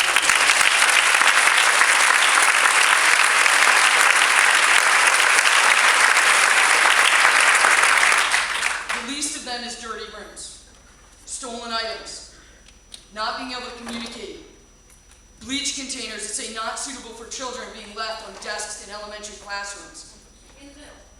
Bleach containers being cut open with toilet roll brushes stuck in them, used to clean toilets, left on desks in classrooms. That's an elementary school in Moorestown. Those are elementary schools here. You as a board have seen these pictures before because we showed them to you. Again, another formal way. Some of our complaints included, as disgusting as this is, outsourced custodians defecating in teachers' food containers and sticking them back in refrigerators. Trust me, that was a formal complaint. We presented at board meeting. We had a 441 meeting about these complaints, you have received many formal complaints among the uncounted informal ones. The total cost savings amount is often misleading. Underestimating or lowballing the first-year operating costs is a common ploy among contractors to land the deal. Fees for services in subsequent years will increase to make up for that difference. Many districts have found that added fees increase the cost of the outside custodians. They are not there to perform the emerging needs of an active school community, and when need arrives, the district receives the bill. We ask you to reward their talents, their efforts, their dedication, their commitment to safety and our students.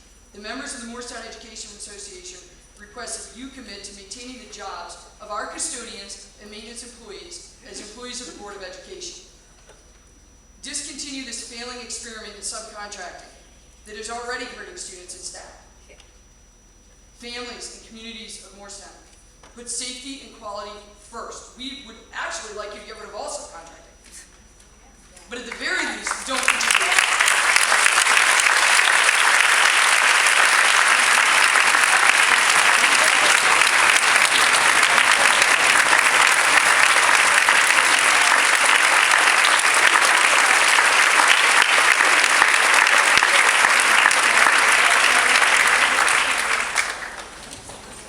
And Mr. Mitchell, if I may, on a separate note,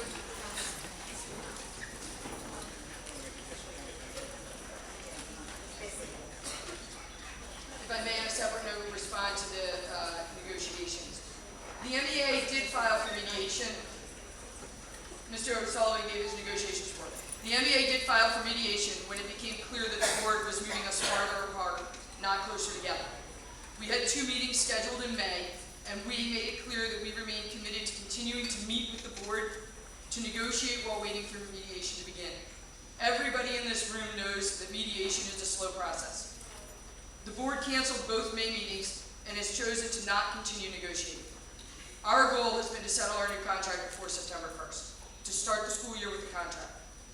The board is preventing that from happening by canceling and declining to schedule new meetings. We've been down this road before, and we will go down it again. The choice is the board's. We are ready and waiting to negotiate and settle. We do not need to wait for mediation. We can continue to work while we wait.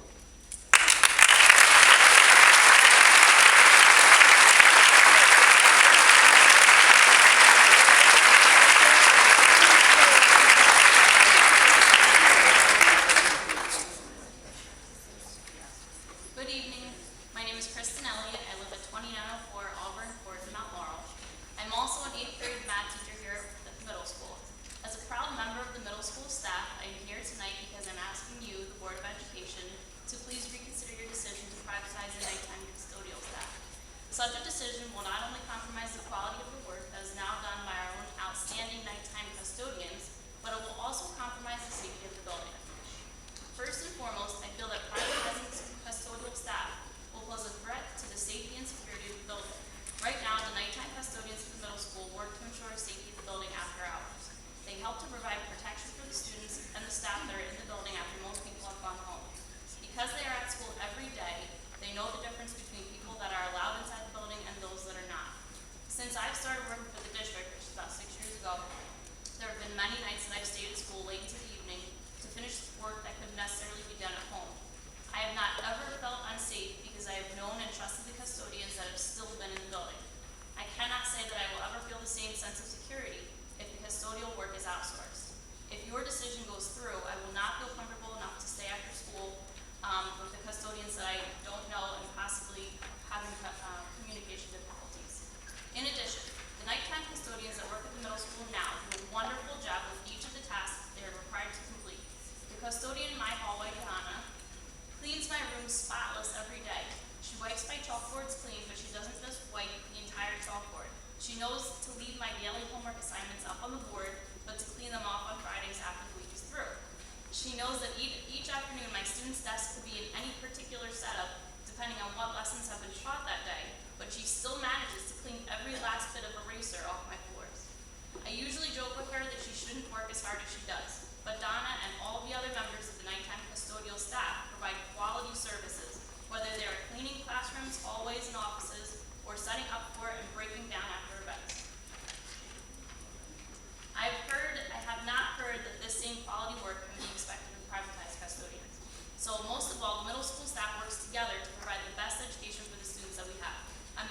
taking away such a valuable part of our staff will be a change for the worse. I really hope that you will reconsider your decision.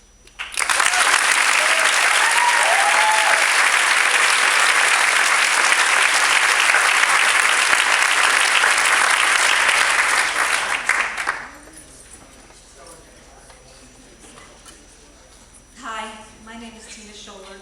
I live at 474 North Church Street. I'm a secretary in the health office at the upper elementary school. Excuse me, I'm nervous. My husband Frank is a custodian at the high school and is working until 10:30 tonight and cannot be here. I am speaking on his behalf. He is one of the first people that you see as you enter the high school. He is always there to welcome you, assist the students, staff, parents, and people of the community. We were informed that you might privatize the middle school custodians. If you do this, my husband is in danger of losing his job due to seniority and no bumping. We are asking you to please reconsider privatizing middle school's custodial staff. Frank and I moved here to Moorestown in June of 1992 with our 2 children. We were so fortunate to raise our children here and have them attend the great Moorestown School District. Both of our children graduated from Moorestown High School. In September 2000, I was employed as a paraprofessional at Baker Elementary School. I was so excited to be employed by the Moorestown School District. In April of 2002, I was employed as secretary to the nurse of the UES. This was such a wonderful opportunity for me. Anyone who knows me knows how much I love my job and working with students and staff. In 2010, there were eliminations of some of our Moorestown school secretaries. I, along with my coworkers, were in danger of losing our jobs. Thankfully, due to my years of service, I had more seniority, and I was not bumped out. Unfortunately for others, their jobs were terminated. It was so sad to see so many great employees lose their jobs. Last year, our grounds crew positions were terminated by the Brookman private landscaping company. They were hired to replace them. This was another really sad year for many Moorestown employees. There is also now talk of privatizing our paraprofessionals next year. Why? When Frank and I were married in 1984, he was employed by Mill Supply and Hardware in Trenton, New Jersey. Due to the death of the owner and the failing economy, the company closed down. After 23 years with Mill Supply, Frank found himself without a job. It was such a devastating time for our family. Thankfully, in 2007, Frank was hired as a long-term substitute custodian by the Moorestown School District. After working 1 year as a sub, he was offered a full-time position as a custodian. He was thrilled to have a steady job again. Now, after almost 7 years in the district, my husband is in danger of losing his job for the second time in his life. When I started working for Moorestown Schools, I never thought that we'd be worried about losing our jobs. Every single year now, I worry about who is going to be terminated next. Will my husband and I find ourselves without a job, and for what reason? This is something that we have to worry about now.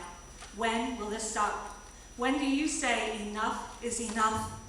Please reconsider privatizing middle school custodial staff. It is so important for these familiar faces to stay in our schools. The students and staff know the custodians. They feel comfortable asking them for help, asking them questions anytime, day or night. There is no need to privatize custodians. There have been many times that I have entered the health office and found some items in the office were not refilled, replaced, the rooms and the bathroom in the health office was not cleaned. I know, I'm not the only one at the UES find this. You have privatized at the expense of the students, your children, and the staff.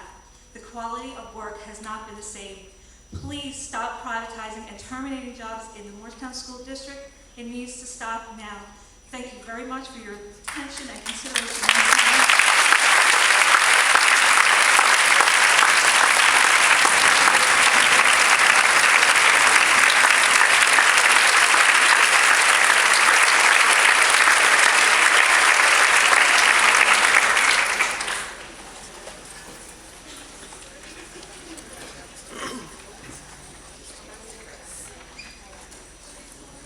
Pamela Keller, 622 Chester Avenue in Moorestown. And I'm going to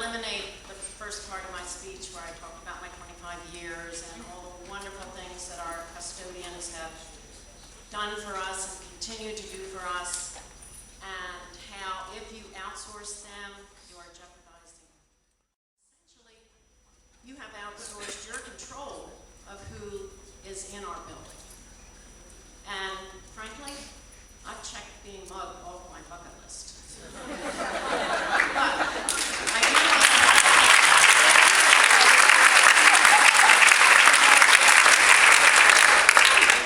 I do want to talk about my dad. My dad was born in Moorestown. He and my mom went through the Moorestown school system. He was on the town council and mayor of this town for many, many years. And he'd be ashamed. He'd be ashamed at how we are treating our school employees, because you continue to treat us like a business. We're not a business.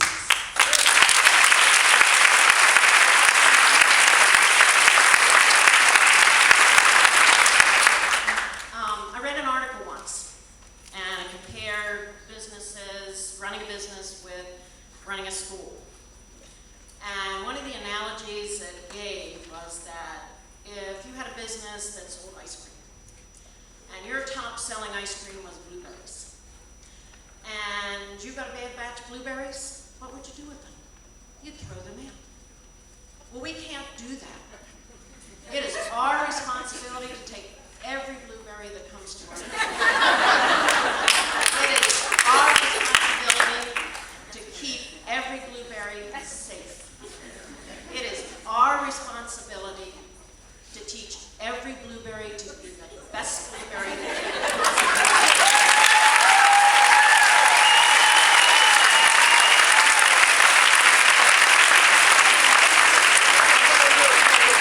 A tremendous job with that. But if you continue to replace our business language parts with cheaper, but certainly not as effective parts, our custodians, our secretaries, our paras, our teachers, how far up are we going to go? Then we're not going to be the best. Please reconsider outsourcing our colleagues and our friends.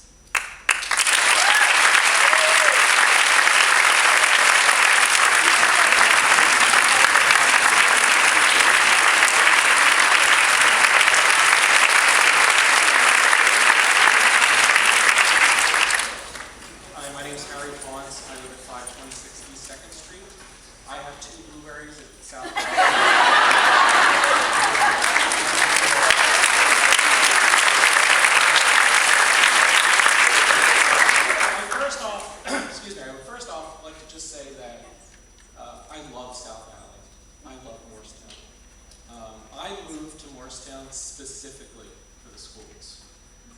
I was not here before I had children. I had children, I was living in Center City, Philadelphia, and I basically had a choice to make. I could either give up my cars and send them to Friend Select, and probably not eat. Or I could move to a town that had a good reputation for good schools. And there were choices.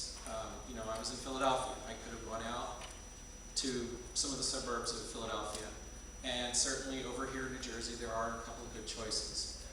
I chose Moorestown. And I specifically chose Moorestown because of the schools. I did not choose Moorestown because I wanted low taxes. I did not choose Moorestown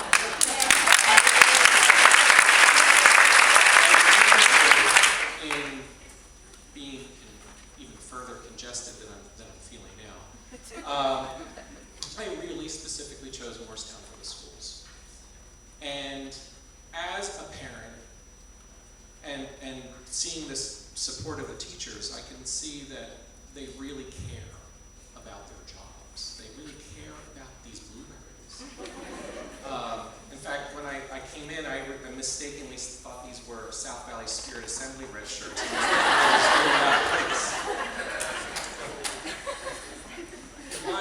The only thing, and there's a lot going on, and this is my very first board meeting, and I don't know a lot of the specifics about what's going on. I'm hearing a lot of their side of the story. I don't really know a lot of your side of what's going on with some of these issues.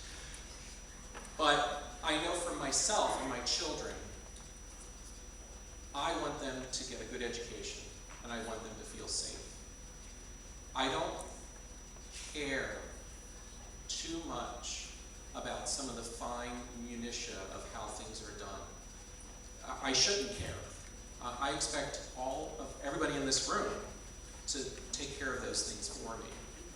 But I do care that my children are safe and that they are taught properly. My wife and I have, we just read the recent report on where we fall and things. And to be honest with you, my wife said to me, should we move to Cherry Hill? And I said to her, well, I've gotten quite attached to South Valley. I'm a very proud South Valley parent. I have faith in South Valley. I'm hoping to have faith in all the other schools. My concern is that if we are looking to trim budgets and cut corners and cut costs and not use the maximum that you possibly could, I'm willing to pay it. That's why I moved here.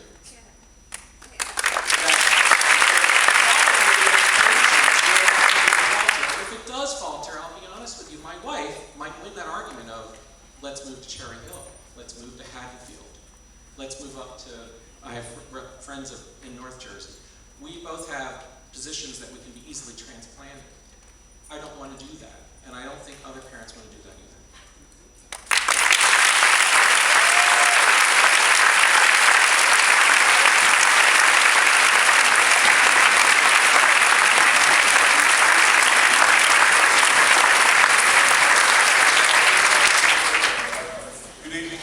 As a RIFT employee from 2010, it's nice to be here again, brings back some good memories. I just want to make a few comments. 66 East 3rd Street. Sorry. I want to make a few comments. I just recently was hired by, and I'll mention the district, Cherry Hill School District, in charge of their grounds department. I'm saying this for a reason. I've moved on.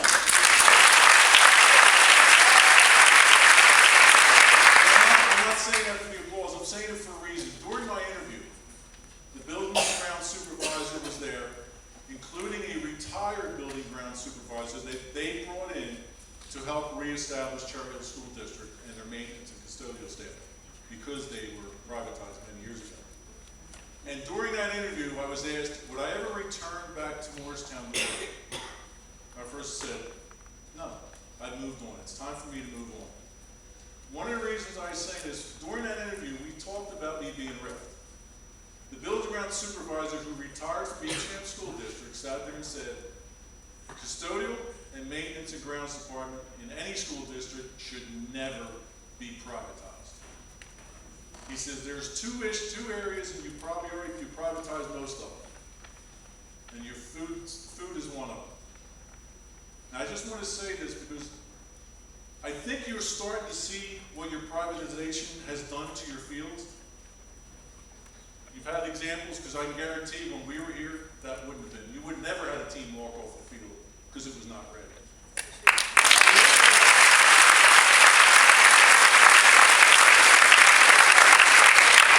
I would also like to know, how many of you know that Brickman is not doing what is contracted on their contract? How many of you know you have school board employees going out and doing work on the fields?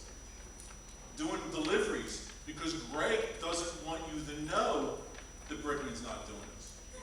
You have employees going out painting goalposts. You have employees moving nets around. You have employees of the school board, not Brickman, who you contract to pay that, because you saved $200,000. But you still have school board employees doing their job that they're supposed to be doing. How many of you do you know that guaranteed $100,000 that Brickman gets for snow removal? They're not in here with the backpacks blowing off the sidewalk when it's a Cody. Your school board employees are. Then why are you paying them? And if you keep privatizing, you might as well privatize the building ground supervisor.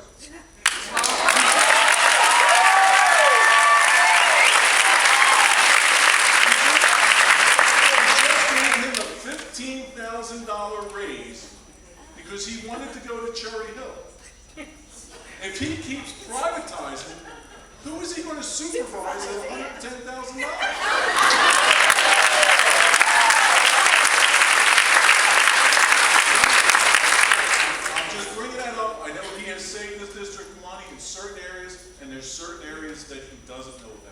And I'll tell you all this, when the day he came in here, he told us, sports mean nothing to him.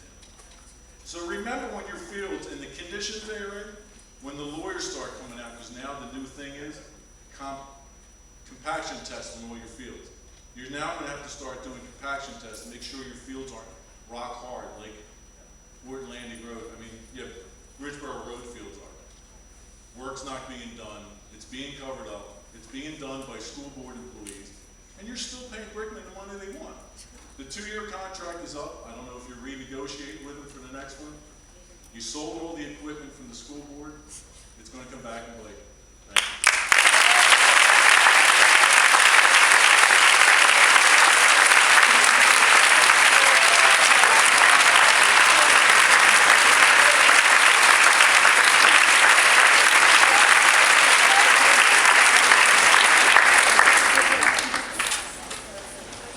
Please, last speaker, 3 minutes, okay? Try my best. Yeah, thanks. Good evening. My name is Michael Sullivan, and I'm a proud teacher at Moorestown High School. I'm here tonight to speak for my colleagues and how the actions of the Board of Ed affect them. I was taught a long time ago, nothing you do happens in a vacuum. In other words, your actions affect those around you, not just yourself. This was a lesson I didn't really understand as a teenager, being lectured by his father. But now, especially as a father myself, I understand completely. As a board, your actions don't happen in a vacuum either. Whether you know it or not, every decision you make as a group of leaders impacts the staff and teachers of MTPS. Sometimes your actions help us. Sometimes what you do hinders our ability to do our jobs. The job that each and every one of us here tonight was called to do. Everyone in this room is here because they have an interest in the education of the children of Moorestown, the students of these fine schools. It is our responsibility to do what is best for them. I've been here long enough to have experienced the good times, when school leadership and school staff were for the most part on the same page. I remember feeling pride in my position, happy to be a Moorestown teacher, willing to do whatever it took for this district, and by extension, this town, and make it great. Moorestown was a great place to work. I stand before you now to tell you that I'm worried that this is no longer the case. We are worried that the board's relentless quest to cut every last expense from the school budget, from last year's grounds crew to this year's night custodians, has started to have an impact on something you cannot put a price tag on. The intangibles that make a school district great. While by definition it's not measurable, there is no doubt that the intangibles play a critical role in successful schools. Call it what you want: pride or passion, energy or enthusiasm, feeling or vibe. But there is much more that goes into a school day than just dollars and cents. Instead, it's working with dedicated professionals who love what they do, are excited to do it, and will continue to push to perfect it every day. It means animated debates with colleagues, extra time on reading content, hours building PowerPoints, time at home grading. Why? Because we know that we are a valuable part of something bigger, something better, a school district that will spare nothing to achieve success. In my opinion, in Moorestown, that has been what has made us great. Now, however, that is changing. As a staff member, I'm still able to gather the energy and enthusiasm to do my job. But many mornings are spent discussing and debating things like freezes, layoffs, budgets, and board meetings. I once thought working in this district made me a critical, admired part of a thriving community. I now fear that the actions of the district leadership are seeking to undermine and outsource me. I once thought I would be a Moorestown teacher forever. I now know I must be open to the reality that the district, for fiscal reasons, doesn't want to make a lifelong commitment to me. In the name of fiscal sanity, quote unquote, we are pursuing an insane course that threatens the very essence of what we hold so dear. Now I'd like to share a short story about a colleague of mine. He and I talk all the time about just about everything: sports, politics, and yes, jobs, our jobs as teachers in the Moorestown School District. He constantly used to tell me about how proud he was to be a teacher when he first started out. So proud to be a Moorestown teacher. He knew how great Moorestown was. So great, in fact, that he decided to move his family here. There was no other place he wanted to raise his family than Moorestown. He fully believed that he was part of something special. A town unified in its commitment to its children, to its future. A town where everyone, board member, citizen, teacher, was willing to do anything to make Moorestown great. This colleague of mine is now confused, and I'll tell you why. He has 2 children, both of them at Baker, and they've had wonderful experiences this year. No one should be surprised as the teachers at Baker, and district-wide for that matter, are second to none. My friend says that his kids have grown academically, socially, and emotionally under their tutelage. He has told me that he would pay every penny of his taxes, plus more, to allow them the same experience in the future. Now for the confusing part. The district that he moved his family to for a better education has taken a new course. Instead of setting the standard for schools everywhere, the board continues to make cuts. My friend once felt there was no other place he would want his kids to be educated. Now, he worries if the experience they will get here will be as special as he hoped it would be. Board, in your effort to make budget and tax cutting a top priority, have you ever considered that your actions are destroying the priceless attributes, the intangibles, the passion and pride of the people who work here? Not long ago, our school buildings were filled with motivated teachers. Now it's more common to find a feeling of uncertainty and unrest. We need to get back to what made Moorestown illustrious in the first place. As you move ahead in doing your job you have been elected to do, as we continue to do the job we were hired to do, please do not underestimate the importance of morale, the value of intangibles. Start to rebuild trust and mend what has been broken. An initial step in this process of restoration can begin in negotiations with the NEA. Instead of futile fighting, let's settle and start to make kids the top priority. Thank you for your time.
motion to approve the first reading of the policies as listed, policy 0168, policy 2431.4.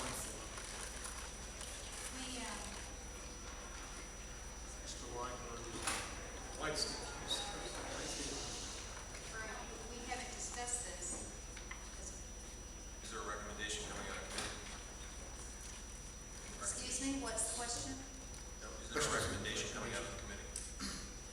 I don't know. Recommendation was that we approve the first reading of these policies. Can we table this? Yes. Well, 0168 is a revision, isn't it? I'm pretty sure. It is. It's Maybe adding, a new policy, but it's a revision. to stay up with the current standards, we have added a few things to that. Right. Is this a mandated policy? I don't know. Well, no, but the second one probably is. The first one is not mandated.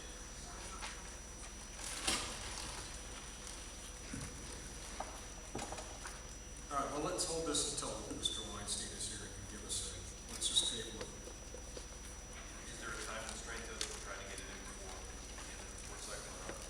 Well, we're not gonna get it in before the end of the school year in any case, so we'll get it, we can collapse readings and get it done.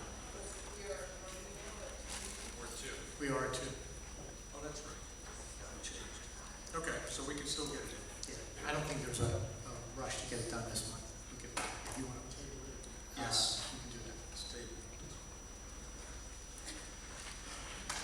Under educational programs, recommend the board approve the special education student placement listed on exhibit 13-260 for the 2012-2013 school year. Motion, please. So moved. Second. Questions? All in favor? Aye. Opposed? For homeless placements, I recommend the board approve the homeless student placements listed on exhibit 13-261 for the 2012-2013 school year. So moved. Second. Questions? All in favor? Opposed? Home instruction, I recommend that the board approve the home instruction students listed on exhibit 13-262 for the 2012-2013 school year. So moved. Second. Any questions? All in favor? Opposed? For summary district special education programs, recommend that the board approve the special education programs listed below, which will be held July 8th through August 1st, 2013, Monday through Thursday, at the times listed at the William Middle School. So moved. Second. How many students attend these programs? Mr. Tate?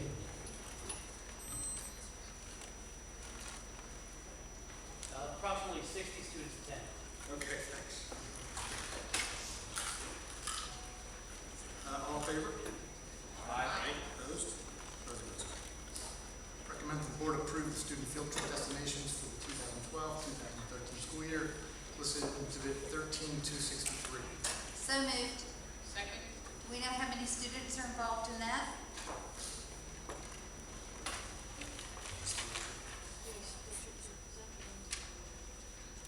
Eight students. 7 is what it's last time. Thank you. All in favor? Aye. Opposed? Three-year local school district technology plan, I recommend the board approve the Moorestown Township Public Schools District's three-year technology plan for the period July 1st, 2003 through June 30th, 2016. Is this that yellow? Yes. We got, okay. Any questions? Yes. When was this distributed? I may be incorrect, but I don't believe I received a copy. I didn't either. I certainly did receive a copy. I don't know if everyone else did, but Ms. Butler did provide me with one. I mean, I can't speak for the rest of the board, but I don't feel comfortable voting on something I haven't personally reviewed. Okay, this item is tabled. Please distribute it. It's a, is this a state form? If this is a state, we already submitted this to the state, the Deputy Board approval, and we report back to the state if they're going to approve. Those are the elements that are in the report, have been expressed in board in several meetings. I do have 2 copies I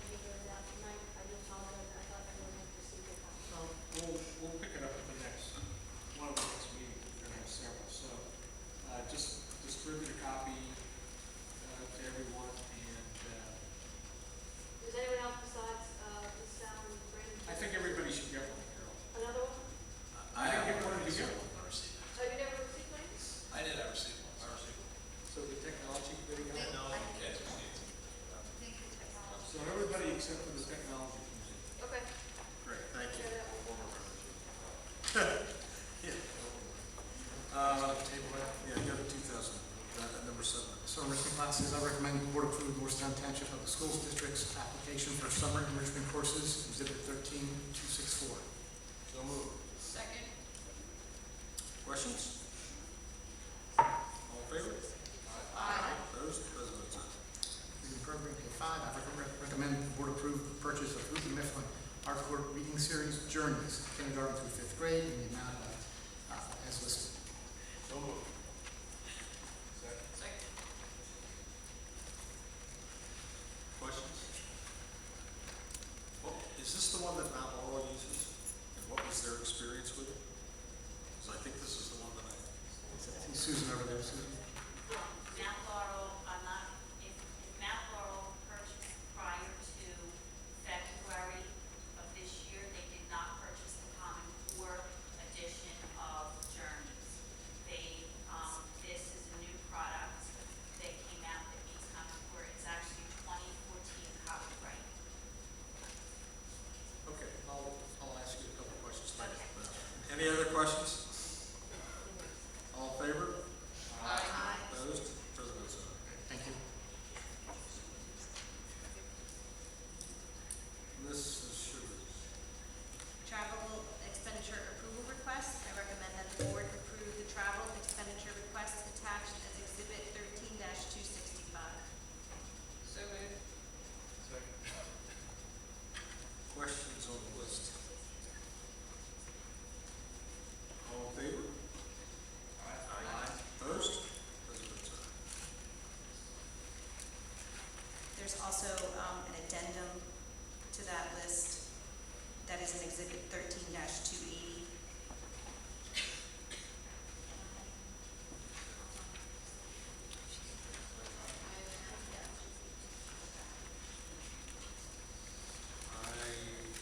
We have What are we talking? It's part of your addendum, Don. This one? Yes. Oh, is this, Page 216, if that helps. That does help. this is the thing for the county superintendent? Okay, I know what you're talking. I saw it. So moved. Second. Yeah. Any questions? All in favor? Opposed? President votes aye. Acceptance of donations. I recommend the board accept the following donations attached as Exhibit 13-266. 12 Lizzie from an anonymous donor for music and theater programs at the high school to be used as follows: $250 for the band, $250 for the orchestra, $250 for musicals and plays, $250 for jazz band, and $250 for madrigals. Sound and projection system for UES gymnasium, including materials and installation, at approximately $29,229.83, donated by the UES Home and Schools, and a $500 grant from Exxon Mobil Foundation for UES. So moved. Second. Second. We're very lucky. Any questions or comments? All in favor? Aye. Opposed? President votes aye. One abstention.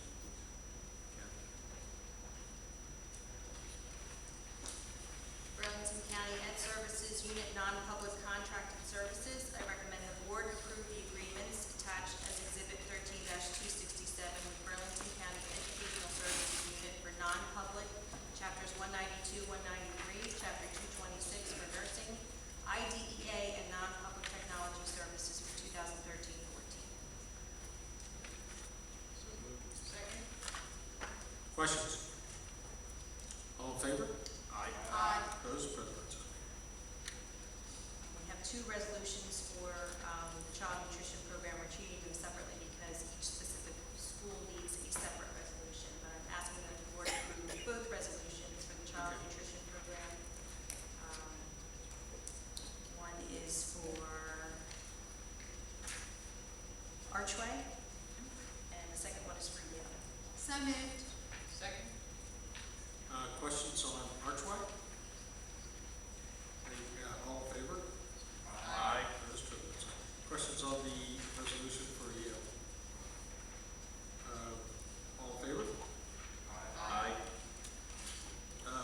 Number 6 is going to be tabled until after our executive session. Number 7 is the high school baseball trip. You want to comment on that? And it says operations facilities review. We did it one off, because we didn't have a meeting. I recommend the board approve the 2014 high school baseball trip on March 21st through the 26th, 2014, as per Exhibit 13-271. So moved. Any questions? Yes. It's my understanding, does this trip come before senior class trip or does this fall after it? At the end of senior class. So in other words, if there was a senior, they'd be out of school for 2 weeks or so. We'll be out of school. Okay. All in favor? Aye. Those present votes aye. With respect to the employee relations items on, starting on page 11 through page 15, is there anything in the addendum that's personnel related? No, but there's a couple of other business items. Okay. All right, go ahead. Go with this. We already did the travel expenditure, lease purchase finance bid. I recommend that the board approve that a contract be awarded to Sun Trust Equipment Finance for lease purchase finance as the lowest responsible bidder at the rate of 1.12%. So moved.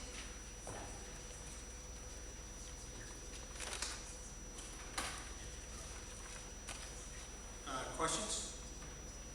All in favor? Aye. Opposed? The next item we have is school physician. Resolution is requested appointing Virtua Health to provide school physician services under the supervision of Dr. Joseph Termini and Dr. Mark Schwartz for the 2013-14 school year at a fee of $21,000 plus $200 per home football game above 5 games. Bids were received as attached in Exhibit 13-282. So moved. Second. One question is, we've been doing year to year with With our current provider. We tend to. previous provider. Yes. The current provider. We have, yes. Okay. Any other questions? All in favor? Aye. Opposed? Present votes aye. Okay, so, anything else? That's all for me. With respect to the employee relations items on record, 12, 13, 14, and 15, there were some very minor corrections to these. One thing of note is which everybody left, but a lot of people left. The appointment of Sharon Kulik as the kindergarten teacher for the extended day kindergarten teacher program at George Baker School. And we're hopeful of being able to announce the others very soon. We just, we're, I guess, towards the final end of the process of kindergarten, doing interviews for kindergarten teachers, of which we had 500 applicants. We obviously didn't interview 500. And we'll make some public announcement as soon as we're able to finalize the staff selection. And then with respect to South Valley, there isn't currently enough interest, but we're reaching out to the parents that are involved there to see if we can generate enough interest there to run that program. That's the current status of the extended day kindergarten program. So, The pilot. yes. My understanding was there was interest, but the final commitment was not what we were. Correct.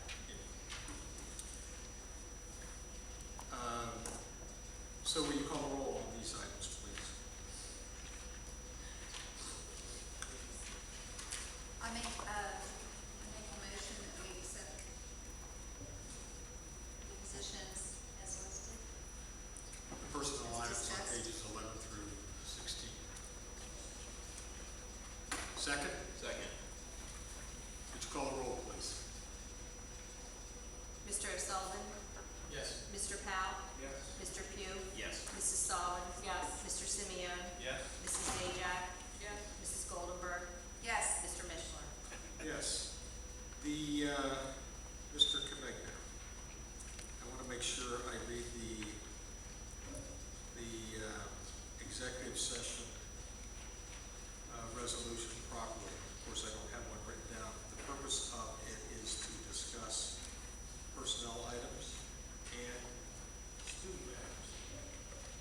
May I read it for you, Mr. Commissioner? Sure.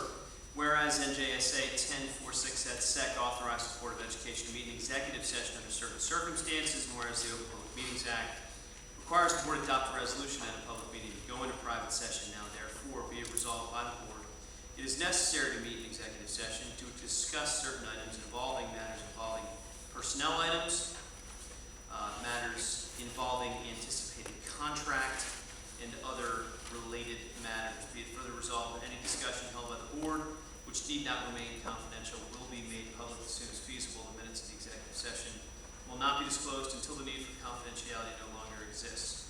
Further resolved, the Board of Education will return to open session to conduct business at the conclusion of the executive session, including adoption or consideration of 2 residency recommendations. We need a motion. So moved. Second.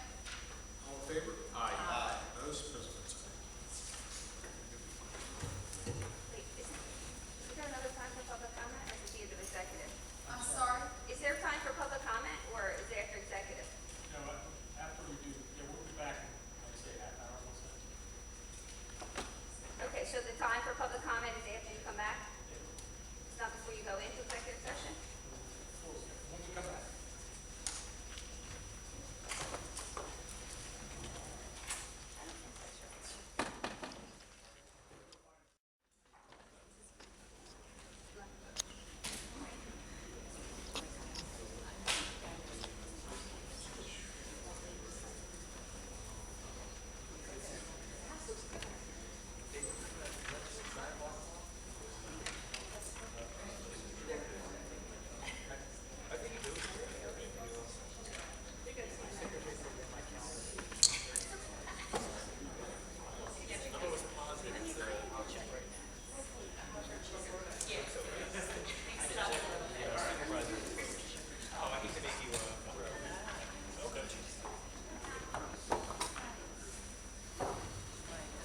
Okay, we are back in regular session.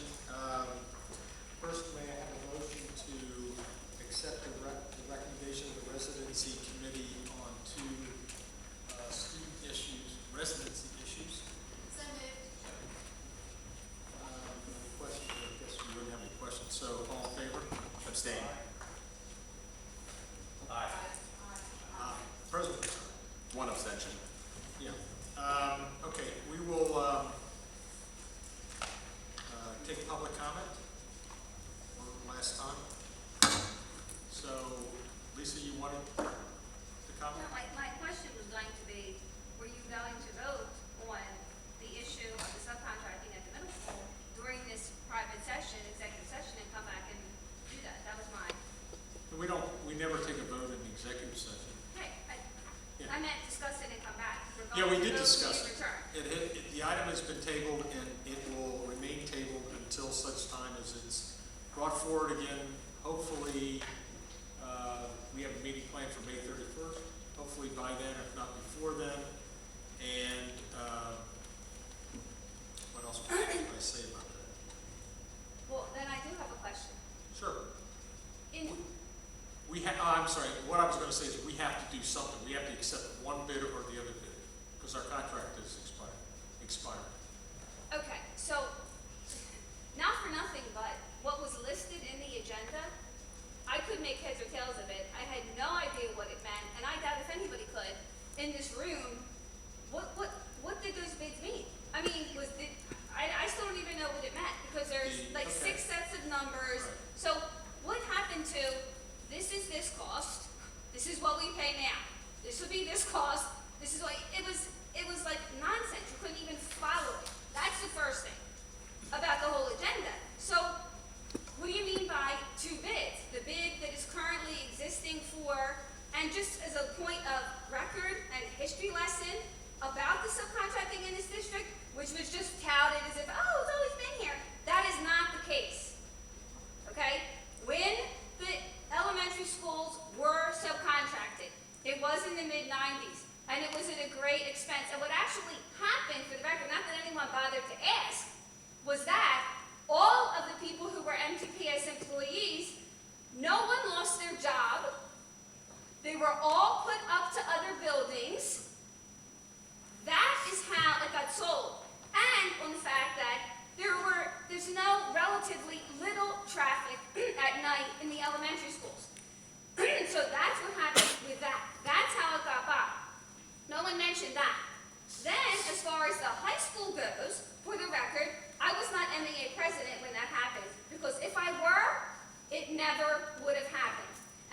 Paul Kadri to his face, and I told Cindy Wolfsburg to her face, and I'm telling all of you to your faces. If the strangers that are in this building, you will not have the middle school staff staying here beyond their contractual time, because they will not feel safe, and we'll be telling kids not to stay. Just as the parents said here, they are upset by this. So quite frankly, I don't even know what you have to discuss. So if your two bids are, keep what we have, which is lousy to begin with, when you're looking at the pictures, or, do what else? I still don't understand what you're voting on. What are you voting on? We have two bids. Which are what? One bid is for everything we have now with an alternate, well, they're both for everything what we have now and an alternate for the night custodians at Williams. They both have a basic bid and they both have an alternate. Who or both? The two companies that bid on, ABM and Blue Stripe. Okay, so we were even talking about bringing a whole other crew of people in here and taking everybody out who, has been here, which is changing all the time anyway, so I guess it really doesn't matter. But, so you're voting on keeping what we have with ABM. No. Well, what are you voting on? The ABM bid is the lower bid if you accept the alternate. So if you keep ABM, you have to keep the alternate, otherwise we can't afford the ABM bid. And that would mean that we would replace the custodians at the middle school at night. How can you not afford the ABM bid when this is past the budget and what you budgeted for covers what you're actually paying? So you're saying to me, you Well, can't... Okay, I'll let Lynn answer the question. The problem is that you have to accept the low bid. So because we bid this with alternates, we bid a base bid, which is Why did you what- bid it with alternates? Because we wanted to look at what. So it was different your choice. options. I mean, you said this right. It was your choice to bid with alternates, correct? It was the board operations and facilities committee that decided they wanted to look at what the different options. Okay, so were. let's just get this straight. When it's bid with alternates, then you must accept the lowest bid. That's what you're saying. No, you always have to accept the. Okay, so, but when you bid with alternates, so when bidding with alternates, then automatically made it lower. No. No. What we're saying is that, so this was bid, a base bid with two alternates. The first alternate was to outsource the custodial staff at the WAMS school. If we did that, then what this bidder, ABM, was the low bidder. If we don't accept the alternate bid and we just take the base bid, then Blue Stripe is the lowest bidder. So, this decision affects not only outsourcing, but which vendor we end up with. Okay, so you have the choice to leave it as is and just have the revolving door of the people you already have with a different company. That's Leave it as is, then we will have a new company. right. So you do have the option to leave it as is. You would have to take a different company. But you can't go out for additional bids Not at this point. because I'm under the impression that there are several different situations when you needed to have a couple more bids for different things, you actually can solicit other bids. Well, you could, but you're up against a July 1 deadline, and you had 5 bidders bid on this project. You're up against a July 1 deadline, which you imposed. Because, That's when the current 3 contract years ago. expires. right, We had 5 bidders. Isn't that sufficient test of the market? well, the 5 bidders were listed, the only ones you talked about are the 2. The 5 bidders were listed in the exhibit. The only bidder that you have to list in the resolution is the successful bidder. Okay, but you still have the option of remaining as is with a different company, You correct? said that, yes. Okay, well, no, it was just said, Don, it was not said before. So my question is, what is there to discuss here? About, on a May 31st meeting, which obviously, it'll be public, but who can attend? If it's at 7:30 in the morning, or 10, or whatever it might be. I think you heard clearly tonight, the procedure needs to change. This is not acceptable, that this stuff happens. It is not acceptable. It is not acceptable that you lied up there. It's not acceptable. There are binders of grievances. There are stacks of minutes. I have school dudes like this thick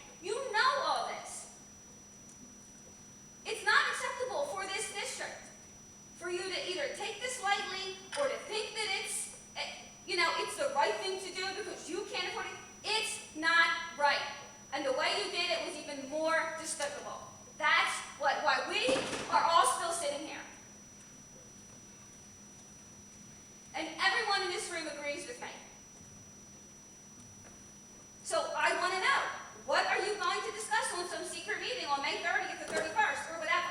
Lisa, I don't think it's going to be a secret meeting. I think the point is to try to, we heard what you guys had to say and we're concerned. And so instead of voting tonight, what we would like to do is communicate more with parents. And if you have some ideas of how to do that, hear more from people. If you felt that the way that the bids were presented weren't clear, it would be fine to try to come up with a way to make it clearer. We would like it to be clearer so that we can all understand what the choices are and how, though they're difficult choices, we want to hear more.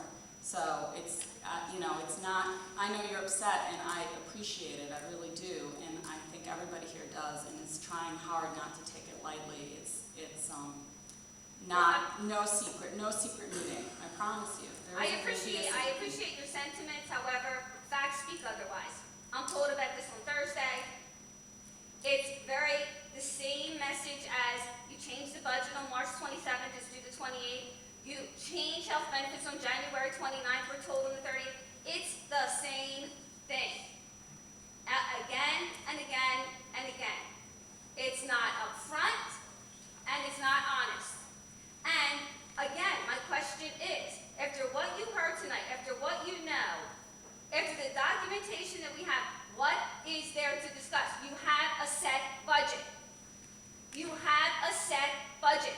Why are you saying now you can't afford this? What else is going on? What is there to discuss? Go ahead. I want to understand this from a little more of a process perspective. So I get it. You have to accept the low bid.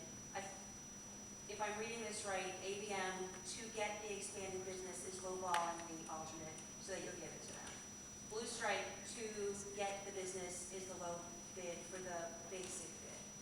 Companies do this, and maybe that's not what they're doing, but the way the pricing works, the decision is, stay with what we have. It means you're trading the devil you know for the devil you don't. Go to the alternate bid, which means more subcontracting with a company whose reputation may not be sterling. So my question is, I understand the obligation of the board to take the lowest bid. I think I understand how vendors and the State Department of Education work, and they do the vetting. And I don't mean this in a disrespectful way, what due diligence is the board responsible for doing when they choose a vendor beyond the price? Is there a due diligence that the board is responsible for doing in terms of looking at the companies that you are retaining to provide these services, whether they're state-approved vendors or not? Is there any due diligence there? Because as a parent, I'm going home and I'm Googling both these companies. I don't like what I read. My middle school kid is not staying after school for anything. And that's a sin. So and I'm not saying that you haven't done due diligence. I'm trying to understand what due diligence you go through to make this selection beyond the bottom line. Well, one of the things that we talked about is that we hadn't discussed in great detail the process of changing vendor, because we were looking at the one with the alternate that was clearly the lowest bidder. And so yes, there is some additional due diligence that is required for us to do on Blue Stripe, and also for us to discuss amongst ourselves the process of making the change and whether the risk associated with that is greater than some other, So it takes a little bit of time to do that.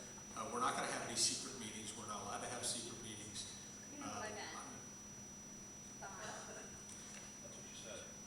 That's what I said. I said also a meeting at 7:30 in the morning or at 10 a.m. when it's a public meeting. I'm only commenting on the part about the secret meetings. I know what else you said. So we have some time. We're obviously against the deadline of this contract. Some time to do what we have to do, arrange an appropriate meeting, have that meeting, make a decision. Will it be between now and May 31? Hopefully. I don't know what everybody's schedule is, et cetera, right now. shortly thereafter. So that's where we are. So what flexibility does the board have in terms of looking at things beyond the lowest price bidder? Is there any? Generally speaking,